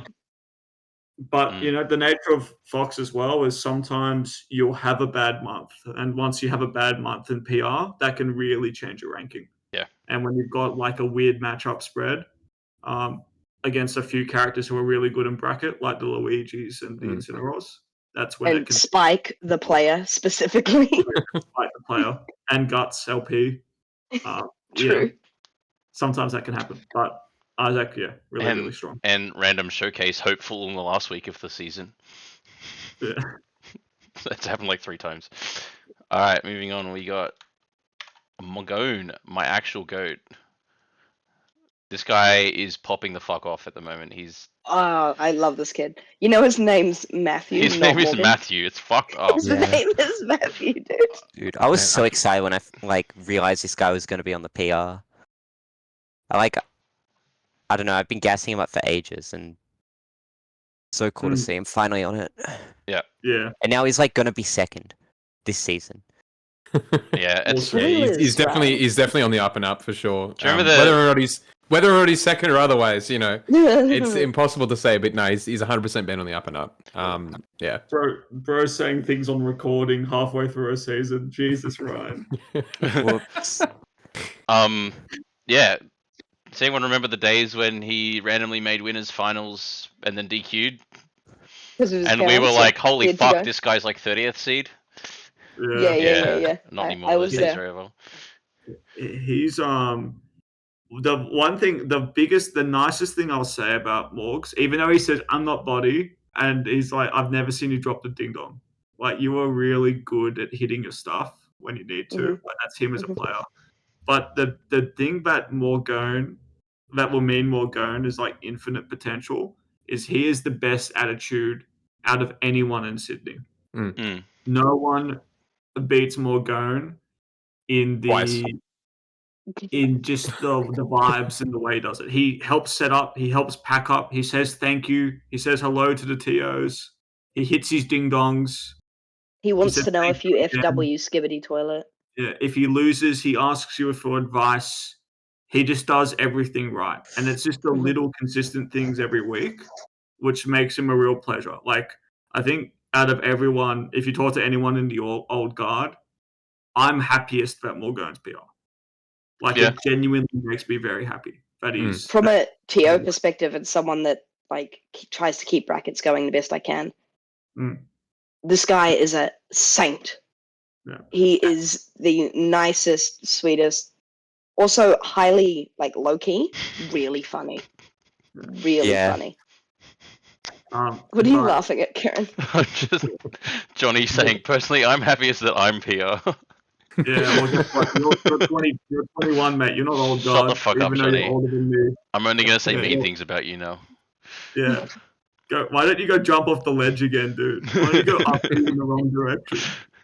Don't make fun of me for doing the same. But no, I feel like as far as like people in the scene and trying to run the community, to have players like Morgs who really give back, that's what you want. That's what you really want the roster. So well done to Morgs. We love you. You're really good. Such a right career in Ozsmash if he wants it as well. It's like right there for the taking. And if that's something he wants, he can absolutely skyrocket through those levels.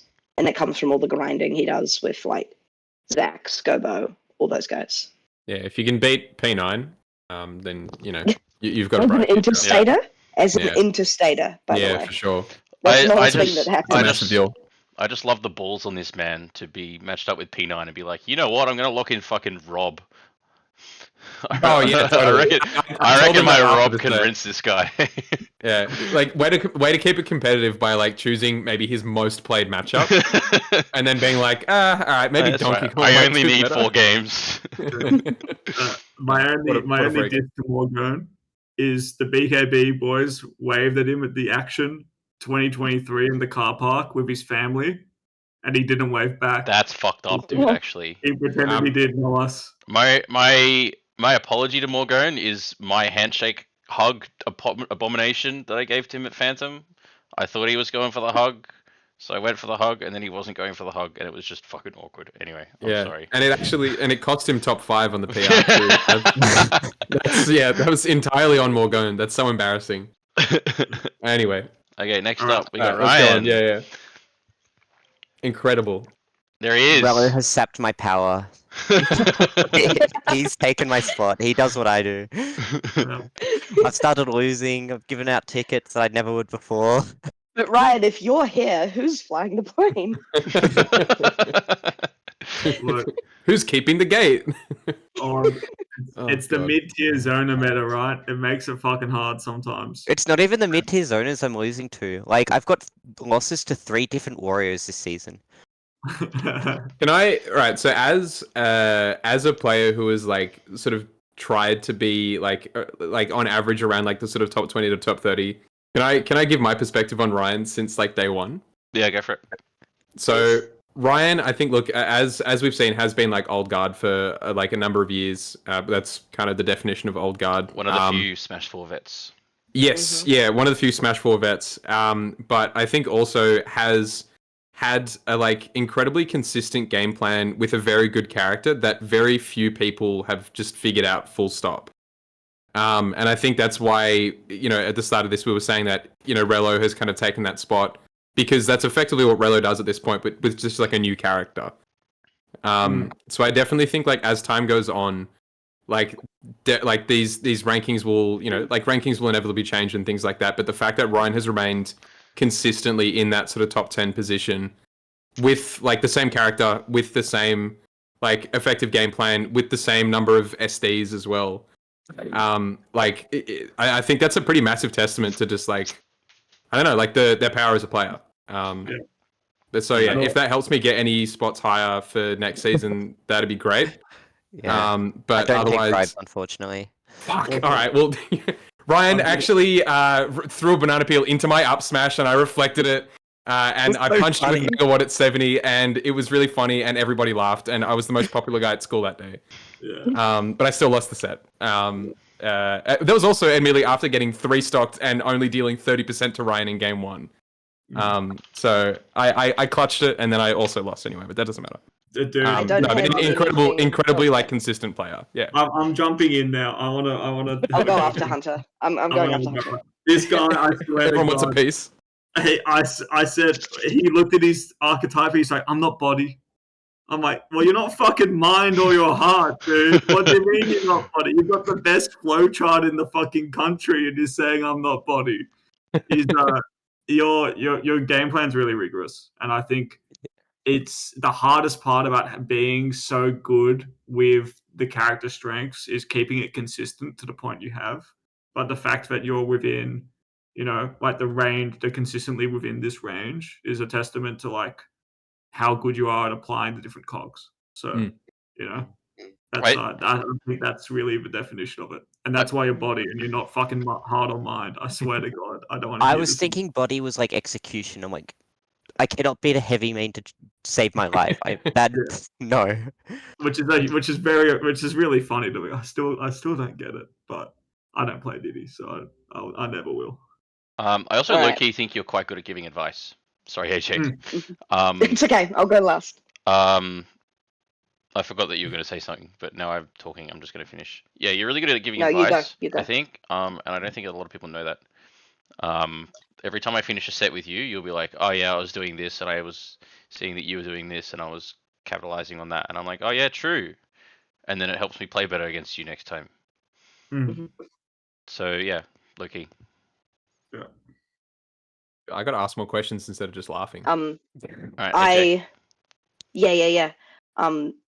Unlike everybody in this call, I get absolutely bodied by Ryan, so I don't have anything to say about gameplay wise. But as someone that's only joined the scene a couple of years ago, like up and coming TO, whatever, and someone who's really interested in the Oz Smash scene, Ryan is like high key one of the best encyclopedias you could get. You don't even need to ask him to talk about it. He'll just start fucking talking about it. And all you got to do is listen. And you will just learn so much. On top of that, cares a lot more than he'll want you to know about everybody. And fucking seeding genius, encyclopedia genius. Big fan. Not much to say on the gameplay because he just bodies me. Because the moment I quit, those stories die with me. The future generations need to know. Are you priming me, Ryan? Are they being installed? So it's everyone. It's everyone. He's preparing for some like unknown apocalypse. I don't know what's going on. You're the human version of the Library of Alexandria. We're all Simba and he's Mufasa, and everywhere the light touches is ours, except that grey area. That's AOT. We don't go there. Yeah. All right. No, thanks, Ron. Thank you for everything you do. All right. Next person we get to glaze is Hunter. Oh, dude. I think you have really good hoodies. Oh, that's so true. That was the only thing I was going to say as well. Can I just give my monologue? Yeah, go for it. Go on. Here's a speech I prepared earlier. If I hadn't have lost to about 20 different players, which are now all showcase, I would be number one. I swear to you, I would be number one. If it was on the hit F smash ratios, which is at least 30%, I'd be my card stats. That'd be insane. Yeah, you got to stop giving out tickets like a busy butcher, mate. Like, fucking hell. Sometimes that meat, it's gotta move. It's gotta move. But no, it's I'm very happy. I said this last because I was 5th last time. To be, starting off in 2019, being an ultimate kid. You never really expect it to be there, and sometimes it just happens. So that's really cool. That's me. 100%. Yeah. Yeah, absolute goon of the scene. I think most definitely. I think I'd say like every individual, but also like, every just like, group of mates in the Sydney scene will always have a story to tell about dugongs probably yelling at them or one of their friends from behind them during a set. Whether it's just like, not even words, but like noises. I think that's enough to at least know that you've got someone supporting you in your corner. Just it's fucking Hunter somewhere. Yeah, there's not even like Diddy Kong and Donkey Kong are nowhere to be seen, but like dugongs are still just like making like monkey sounds. But no, I think it's like it's such an incredibly like positive, but also like the importance of like knowing how to not take everything so seriously is something that so many, especially like of the younger kids, I think can have a really hard time doing. And so to have someone who is like, like now, I hate to say it, Hunter, but yeah, we are the old guard at this point as well. Yeah. I think like having someone who is like, of that sort of era, just like fucking around and just like enjoying themselves, but also like performing and like getting results as well with that mindset, I think is a great example for so many new and upcoming players. Yeah. And I think you also, I feel like you make that known as well. I think that a lot of people in the scene will understand that just by talking to you as well. So yeah, big fan. I've always said... Also, controller of the Sydney Smash scene when it comes to bits, by the way. Nobody makes more bits stick than this guy. What is it? There's off the top of my head, the fucking monkey clappers. I'll never forget the monkey clappers. New South winning. Well, there's always a new bit every major. There's always a new bit. He'll bring a little sack of goodies. Insane sunglasses. Sometimes he makes a group chat beforehand with a few people being like, all right, lads, here's the bit. Like, pure dedication to having fun and hanging out with your mates. And I fucking love that. Sharing a pie on stream as well. Beautiful. I always say that you can say whatever you want about whatever state is the best at playing Smash, but New South Wales is the best state for traveling and being loud at majors, and it's not close. And you would be number 1 on that PR. Yeah, it's crazy. Yeah, sure. Pre-COVID, that like Sydney's crowds were almost non-existent. Like, and Hunter, you're a big part of it. Same with like Kev, but just being loud and cheering for the guys at majors, like, it's just awesome. Yeah, it's cool, and like it's nice to be a representative of the scene, and it's nice to, have my bit in the culture, and it's really nice that we have people watching us ramble about fucking stupid anecdotes and talk about stats which are, they could change week on week, but it's really cool. And if anything, after when I'm done at some point in my life, maybe when I've got 12 cats, if it could persist. Shout out to George, actually. George and the homies. Hell yeah. George Cam. Where is George? Yeah, that's all I want. So thank you guys.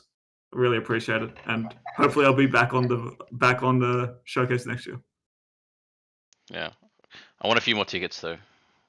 Yeah, where's my ticket, Hunter, you bastard? This season, I said I would stop being so charitable, and guess what? I've fucking given tickets out like nothing. I've given it to Big Rat. I've given it to fucking Kier. I've given it to you. I got a ticket, baby. I've given like. Where's my ticket, Hunter? Fucking Charlie Bucket over here. I've given like 3 to Violet. It's insane. There's unfortunately, AJ, I think you're part of the cursed land. There are some people who will never get a Hunter ticket. It's you and Sheep.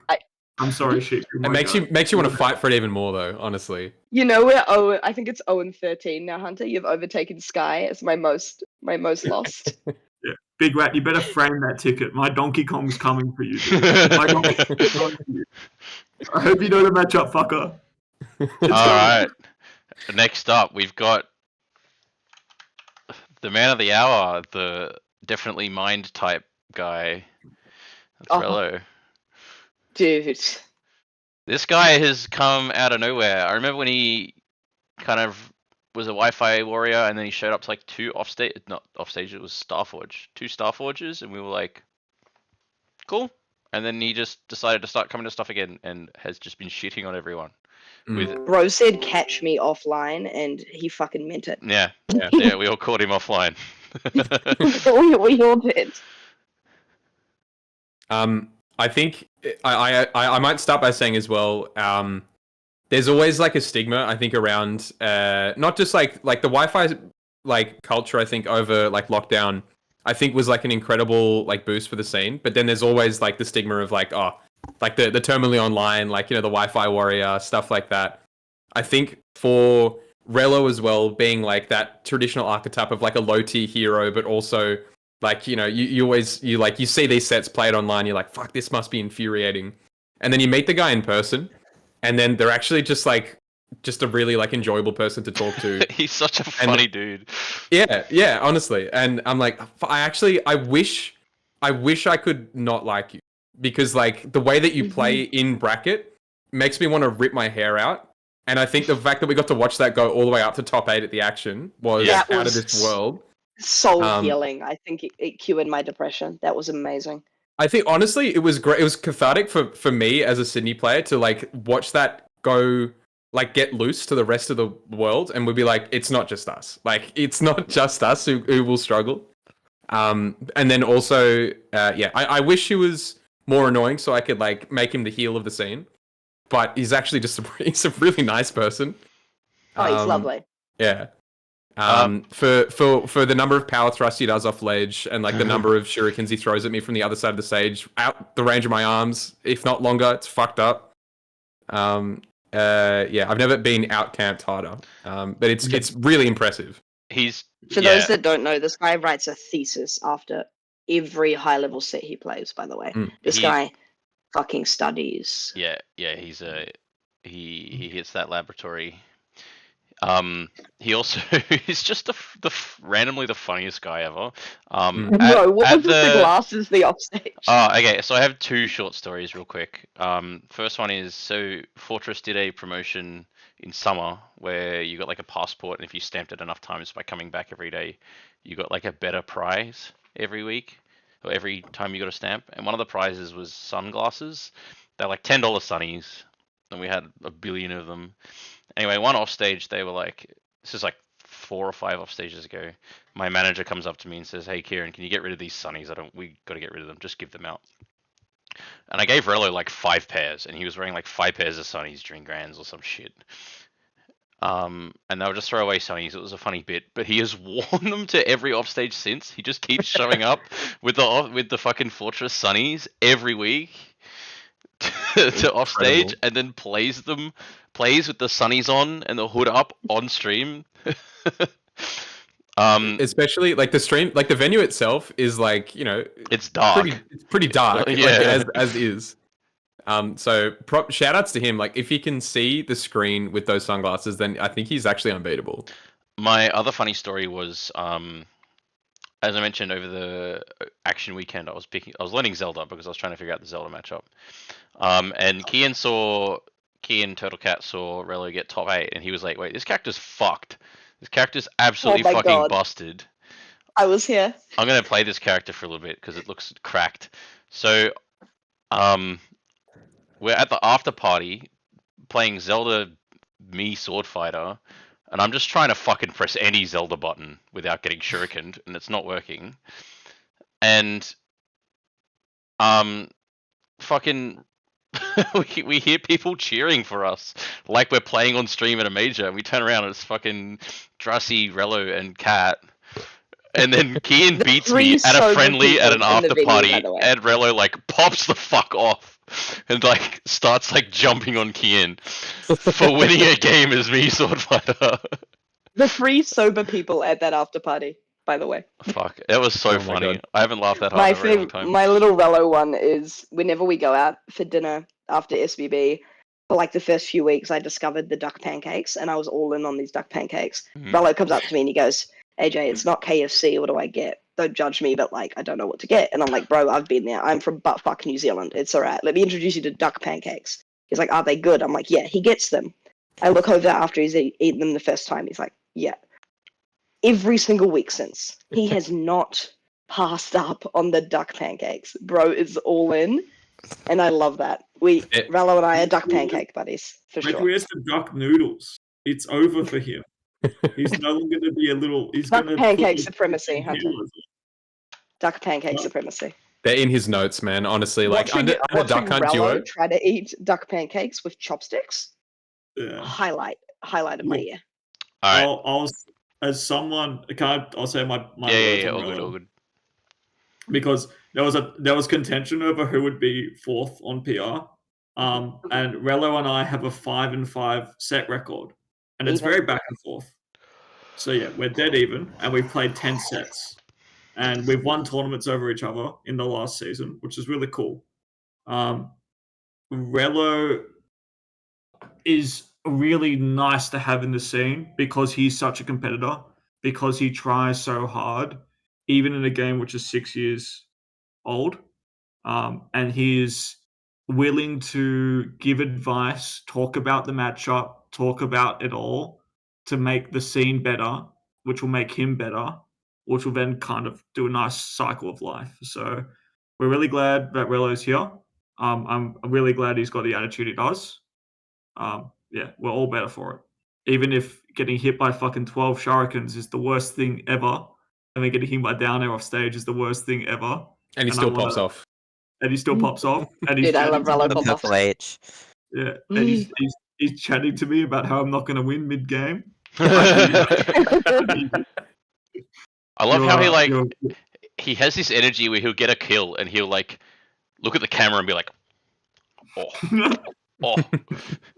it's fucking funny.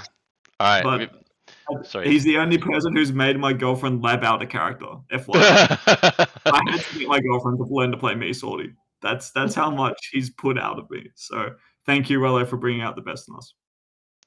Okay, next up we got Johnny. It's Jonathan Jotothan. This guy.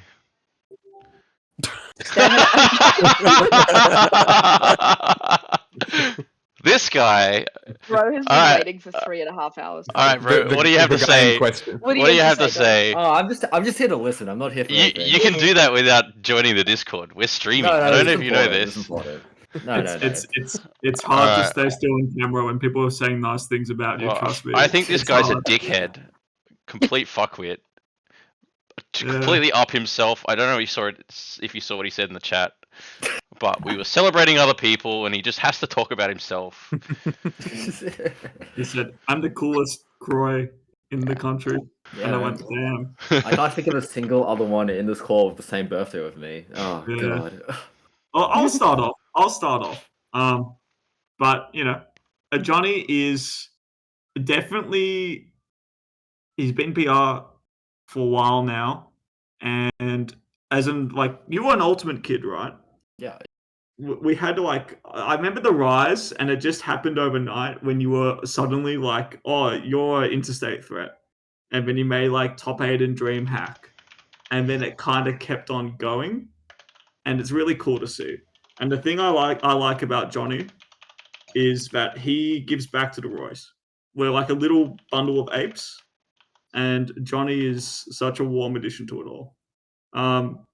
His style as well is really interesting, and it passes the eye test. It's like a Joe.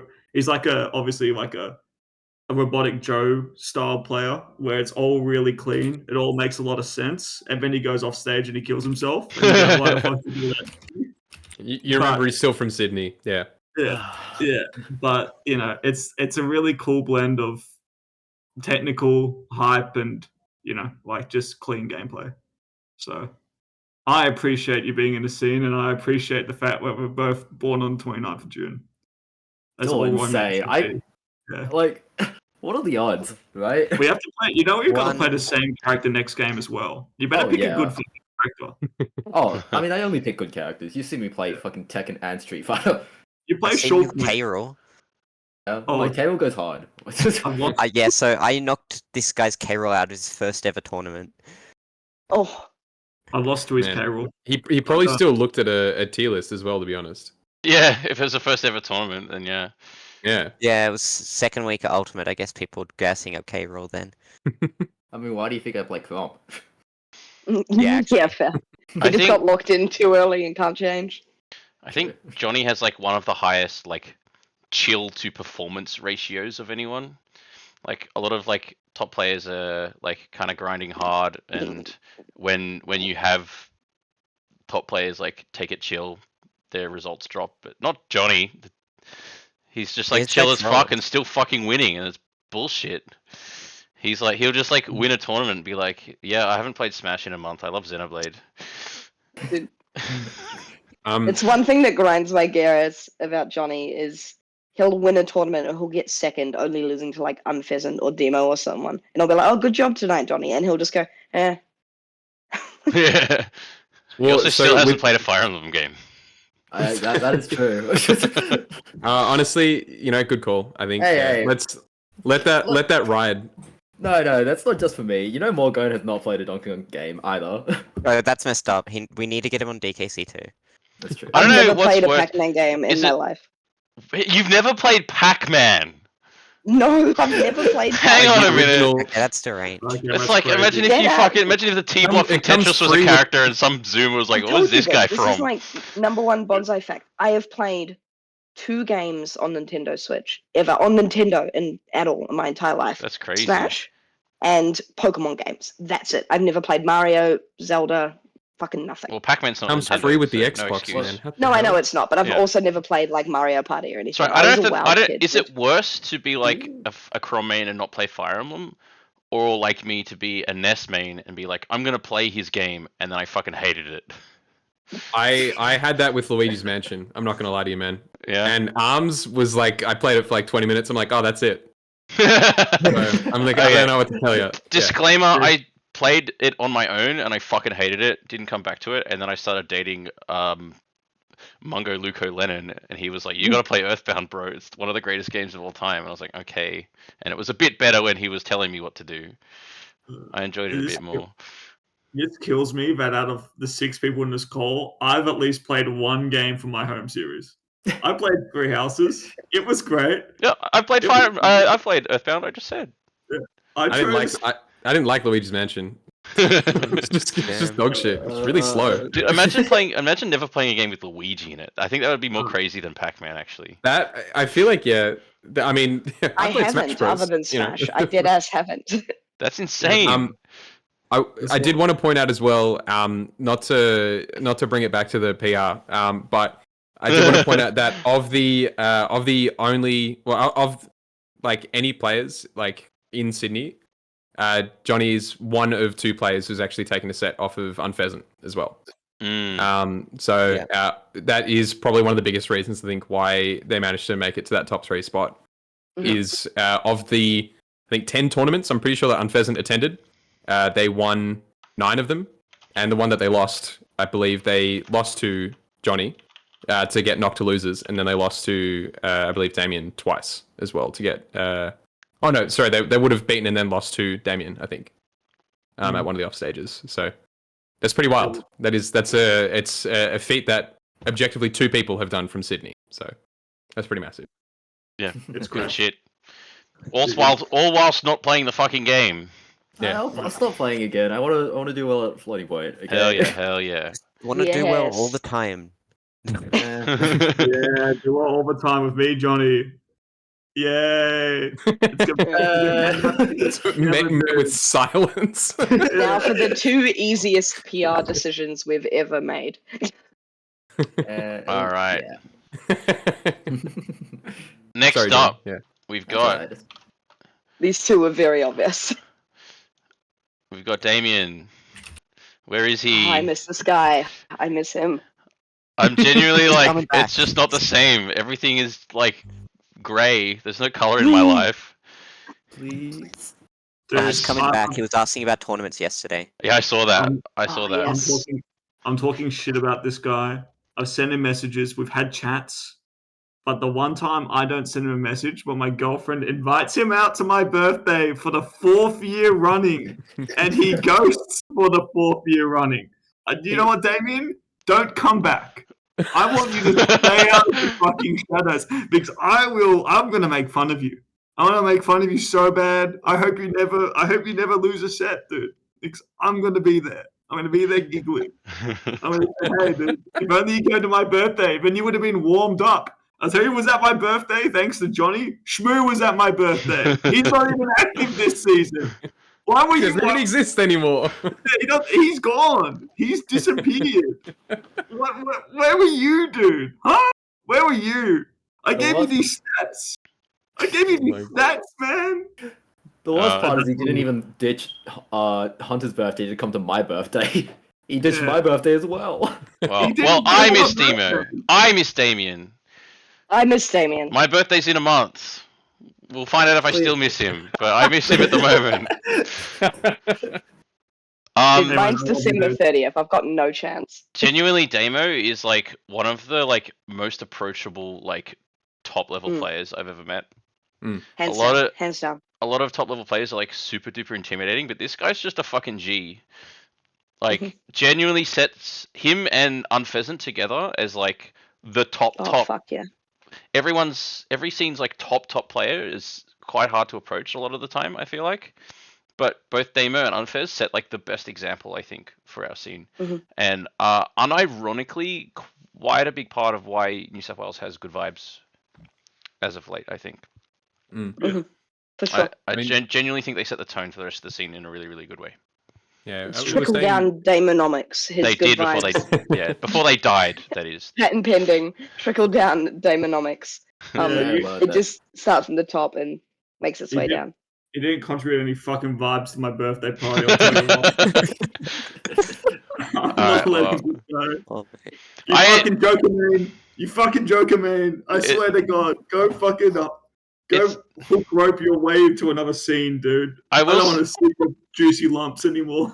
I will say it is a bit sad. I love this guy so much, and I've invited him to stuff, and he just never goes. He's on the grind or something.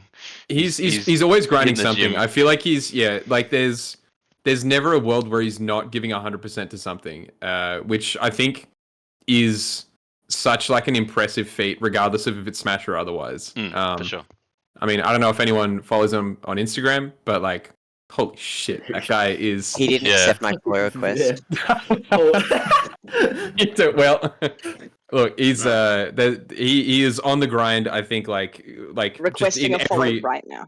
He is in every aspect of life. He's on something. So yeah. I mean, look, if it ends up being back to Smash Bros, then like I'm all here for it. And look, God forbid he shows up to my birthday party.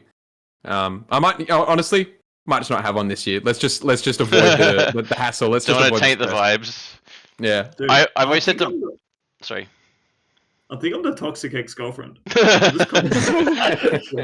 I've always said to Mongo that I think it's so fucking funny that one of our top players is this like jacked ass motherfucker in a World's Gym shirt that's like ripping at the seams, and he sits down and he's like, "Bro, I love Fire Emblem so much." Dude, would you look at that guy and go, "Weed"? Like, who picks that? Like when Demo first started showing up, for whatever reason, he was intimidated by me. So he got Sebpro to message me asking, like, hey, can I not play Shmoo again at this CSS? And I'm like, dude, you could have just asked me. And Seb's just like, no, scared. I would also be scared of Ryan in that situation. He's actually like a sweetheart in World's Gym's clothing. Absolutely. He's such a timid little boy. I love him to death. He's cute. He liked all my Dugong's posts before I even talk about it. My Twitter used to be a fake Dugong's fact account. He was my biggest... When you gaslit me into thinking that was like someone else, and I kept trying to find out who it was. Yeah, that was a great bit. That lasted for a long time. I think I asked like everyone in BKB. I was like, "Are you the Hunter account?" Yeah. Like, no. Wait, you're not joking about this? No. No, real. I gaslit Ryan for about 6 months. Terrible. Oh, what the like epic Dugong's facts? Oh my god. Yeah. Home to facts such as if a Dugong swims backwards, it is 4 times faster, and it was the model of a torpedo. I think that was one of them. Anyways, let's get to the final one because I've gotta wake up for work. It's quite late now. Final Yeah, one. so we've been I'm sure doing the this for a guy while. who's We've done well. is No the shot. final one. Last It's one is probably getting to Unfez. be- Unpheasant. Dude, this guy made me $150 at the Action 1, and I have loved him ever since. Money-making Marcus, we call him. Beautiful This stuff. guy's my goat. This guy would think- be the best player in the world if he went to tournaments. Agreed. He's in Greece. He's actually going to stuff now, to be fair. Like when He's in Greece currently. Has Yeah, he? he's Has in he? Australia. Has he gotten worse than fourth at a major he's attended? He hasn't gotten. I think. Unless you count Phantom, where he got 9th. Phantom 2022. Yeah. Okay. I think he's Oh, only placed below fourth at like 2 or 3 tournaments. Get me in the call, Fine. he says. It was like. I'll get out. I'll get We unfeathered. kick Johnny. Oh in my the- god. Dude, the second we add Unpheasant to the PR chat, it's over. The delay is going to be insane as well. Let's just like let's happily like praise him from afar. Yeah, don't check the happy tables from 4 PRs ago. Your name is big highlighted. I feel like this will be the equivalent of like it's like letting Mario approach. Like we can be like really nice about him from afar, but as soon as we let him in the call, it's over. Like we're actually going to get grabbed and like up throw down air, Yeah. and then like the world is just going to fall apart. Yeah. But yeah, it's such an awesome card as well. Like having 99s like on the It's on the perfect. advantage and X Factor was so cool. It's So, I perfect, mean- actually. Hunter and Johnny did a really good job with the stats. By the way, Yeah. shout out. That was like 98% them. Yeah, we wanted to make like the cards have character, and Unpheasant was obviously the genesis of the Unpheasant tree of profiles. So like the other Unpheasant clones would be like the Miis, the Amros. I think there was like maybe 1 or 2 more pseudo Unpheasants, but it's pretty clear why he's 99. I feel like that's pretty uncontestable as to why he's really good at advantage. Like when he first came onto the scene, he ruined everyone. I remember I seed him 17th because he was winning Wi-Fi locals, but I was like, like I've got to just. It's offline's a different game. We'll see how it goes. And then he immediately kills 4 PR players. I'm like, oh no. There's a fucking cougar who's gotten out of the cage and it's mauling everyone. That's amazing. It was 14 or 15 at the time. Like, Unpheasant is genuinely one of my favorite players to watch at a major because he'll do. You know how every heart type mid level player will throw out the really unoptimal, but this will kill you at 40% option, and it always whiffs, and you go, if only they played, more conservatively, they'd be more consistent. Unpheasant does that, but it just fucking hits every time, and is just like a really bad role model, actually. he knows something you don't, I swear to God. He's like, you know what? I'm going to up air, forward air for the 9th time in a row, and you're going to get hit by it again for some reason. And it just... Yeah, no, he's optimized the unoptimal, which I think is like for a character like Mario, when every button comes out like under frame 10, is actually like terrifying to play against. I think like at any level, like the character demands respect wherever you are. And I think to have that alongside like the unabashed, like, I'm gonna forward air you at some point this game, let alone this set. But you don't know when it's going to be, and then you're like, okay, I'm safe. Oh, he's out here. How the fuck did Mario get here? And then and then he just makes it back, and he's fine. He's a freak on the sticks, and it's incredible to watch. Yeah. Seb Pro did the disadvantage stat because Seb Pro's a hater, and he thinks that every time Unpheasant's at ledge, he's going to fireball. And I sat down and I thought about that sentence. I thought, he's goddamn right. But it doesn't matter because you go. If that fireball hits, that's the stock. That moment of God damn it, Seb Pro's right. Yeah, I've been there. That disadvantage gets him a 2-something record on Sebro, 2021, I think. So can't be that bad. God. People are liking my fucking Dugongs tweets. Anyways, they're going back. Also a very lovely person. Very easy to talk to. What I said about Demo kind of applies Really to approachable. Unfez as well. Super approachable, a really good role model for the scene as a person, not as a player. Yeah. I cannot wait to see him at Floating Point. He has promised me that he's going to be. I don't know how he's going to do it. At Floating Point, 2 trying. I don't know and how he's going to do it, to be honest. So excited. like Unfez in the chat, if you want to tell us how you're going to do it. I don't know how you are. What if the Nintendo thing is just on a Saturday? Do you just get owned? What is going on? Yeah, how? Whatever. I'm happy to drive for whatever it's worth. Like, I'm happy to drive. Or we'll drive you back. I actually don't know if it's like logistically possible. Wait, he's just not going to the Nintendo thing? Wait, really? I don't know. Kev's either that's what Kev said, or he's just spreading misinformation.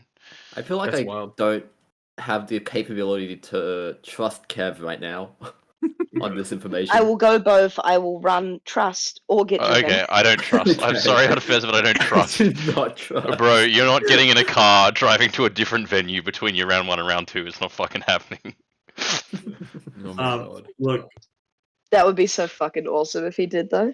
I don't know if anyone's ever seen Whiplash by any chance, but like that entire sequence of like, I'll be there, I swear, and like he just gets fucking like sidewinded by a truck. It's a recipe for disaster. The Nintendo thing's at the ICC. Are at 8 p.m. now. Yeah, that's not happening. I see. Oh, ICC. It's 4-minute drive. It's not that close. It's a bit of a pain in the ass, probably on like a weekend as well. I don't know. Look, traffic will be fucked. We will see. I will communicate with Unpheasant, and we will make it happen. I hope. What if we just float him through pools? What if like we create a bunch of like dummies that don't exist and just put him in his path to get out winner's side? we short the market of like Wave B. We figure out all the DQs. What day is it, Marcus? Is it just Saturday? It's not the I don't think we know yet. Oh man. Nintendo is ruining. Cloudy's dad works at Nintendo. We've got this. Marcus. Incredible. That being said, unrelated. It'll be really interesting to have a major without both Kanaji and Johnny. Jono, not Johnny. You can come, Johnny. Is there a moral banned for picking up a City player but ignoring the rest of them? Is there a what? Is there a moral hazard for picking up only on Pheasant and not doing the same privileges for the other? Be like, sorry guys, the car's full. Like walks up. Bye. Door opens. Get in. Waves at Kanashi. Yeah, sorry. I drive Mr. Bean's like 3-wheeler car. Only 2 people can be in there at any time. Oleg walks up with the Ant-Man car. Pull up on a motorbike. Yeah. It's just got 3 cardboard cutouts of the other participants in the car. But they're like, nah, sorry guys, the car's full. I've got J Dizzle Jr. Just Wi-Fi in. The ICC would have good Wi-Fi, right? Just set up a switch. We can do what the police do along the sidewalk, and we can line up 80 smashes. Actually, a police escort. Yeah, I think we could do that for him. I mean, he's worth it. He's number 1 on the PR, for God's sake. Let's wrap it up because it's getting there. But look, I'll say my finishing words, and then you guys can all do your thing. Thanks to Unpheasant. He's obviously the heart of Sydney. We couldn't be blessed to have such a cool player as our top 1. I'm glad that he's always smiling. I'm not glad that he doesn't attend as much as he should, even if he is in Greece. So please come back. It's not good enough. Yeah. And I guess my final wrap up for the showcase is it's really nice once again that we have so many people just tuning in, just listening to us talk shit. And the thing about showcase and being PR is I've said this once before, it doesn't really matter if the community isn't around it, right? If you don't put the time into everyone, showcase or not, it doesn't really matter because you don't have no one else to celebrate it with you. You've got no one else to cheer for you, and you don't have a scene. So, thanks to everyone, showcase or not. It's a passion for all of us, and it's really cool to be able to do shit like this. So, thank you. For sure. I'm gonna head off as well because I don't want to keep my flatmates up, and I've got shit to do tomorrow. But I just really wanted to quickly say, after Hunter's emotional bit, when I first joined the scene, a week after the Bunnings PR came out, there was a showcase stream that Hunter was on and Johnny was on and Phoebe was on, and I'm forgetting someone else as well. But Damo. I know nothing about Damo, correct? I know nothing about Smash Bros. At all. I watched that, and that's how I learned who all the players were. I learned a bit about the scene, and I was like, fuck yeah, I think I'm going to go back next week. I wasn't sure, but after I watched that, I was, and to be part of one of those streams is a fucking honor. So thank you, everyone, for having me and for watching as well. Yeah, all good. I remember watching those streams as well. I remember Dumb for Real did one. Connor's stream did one for New South Wales Showcase, and then the showcase after that, Johnny did one. And I was like, damn, this is really sick. I want people to say nice things about me on stream. I'm going to work really hard to get on the showcase. And I got onto the next showcase and every showcase since, and no one has fucking done any podcasts about the showcase. And I'm like, oh, this is fucking bullshit. I'm just going to do it myself. Fuck it. 4.5 hours into the stream, Jesma Menezma has popped into the chat to say GG's. Oh, let's go, Jez. It truly was good games, I think. Good games, Jesma. All right. Well, My bad. And also on my phone, like, fuck you, Damien. Come to my birthday party in 2025. I hate you. I hate you, but I love you. Please come back. I miss you. Look, I'll say as well. This has been my audition for the New South Wales PR panel. It's been great. I really hope everyone's learnt a couple of things about themselves and about me. So I'm the next up and comer. If anyone wants some PR spots, $20 my way. I've got an in now. But no, it's in all honesty though, I think the fact that we've had like consistent, like the same amount of viewers from start to finish has been like a testament to the fact that I think everyone's just enjoyed just hanging out and just talking. I think it's been a really, really good time. yeah, we should do this more. Yeah, totally. Yeah. At the We next should try to make Arcadian, it a regular thing. at the next Arcadian, Alex, you can money match Kev for the last panel slot. All right. Yeah, sounds good. Heard, Chef. Just Thank you. rotating slots. It's the spot on the security council that rotates. It's the personality hire. It's actually one of the prizes that you can win through the boss battles. PR panel slot. What an awful way to do it. I'm here for it though. I'll absolutely win. Yeah. All right. Good chat. Let's do more streams. It was fun. Alrighty. Yeah, for See you, sure. everyone. Well, Good night, everyone. Night, good everyone. Happy PR day. Peasant, you're a Yay. boss battle. You're not a peer. You can't get enter the Arcadian. You're number one. Fucking hell. That'd be really funny though. All right, bye. All right. Bye-bye. Bye.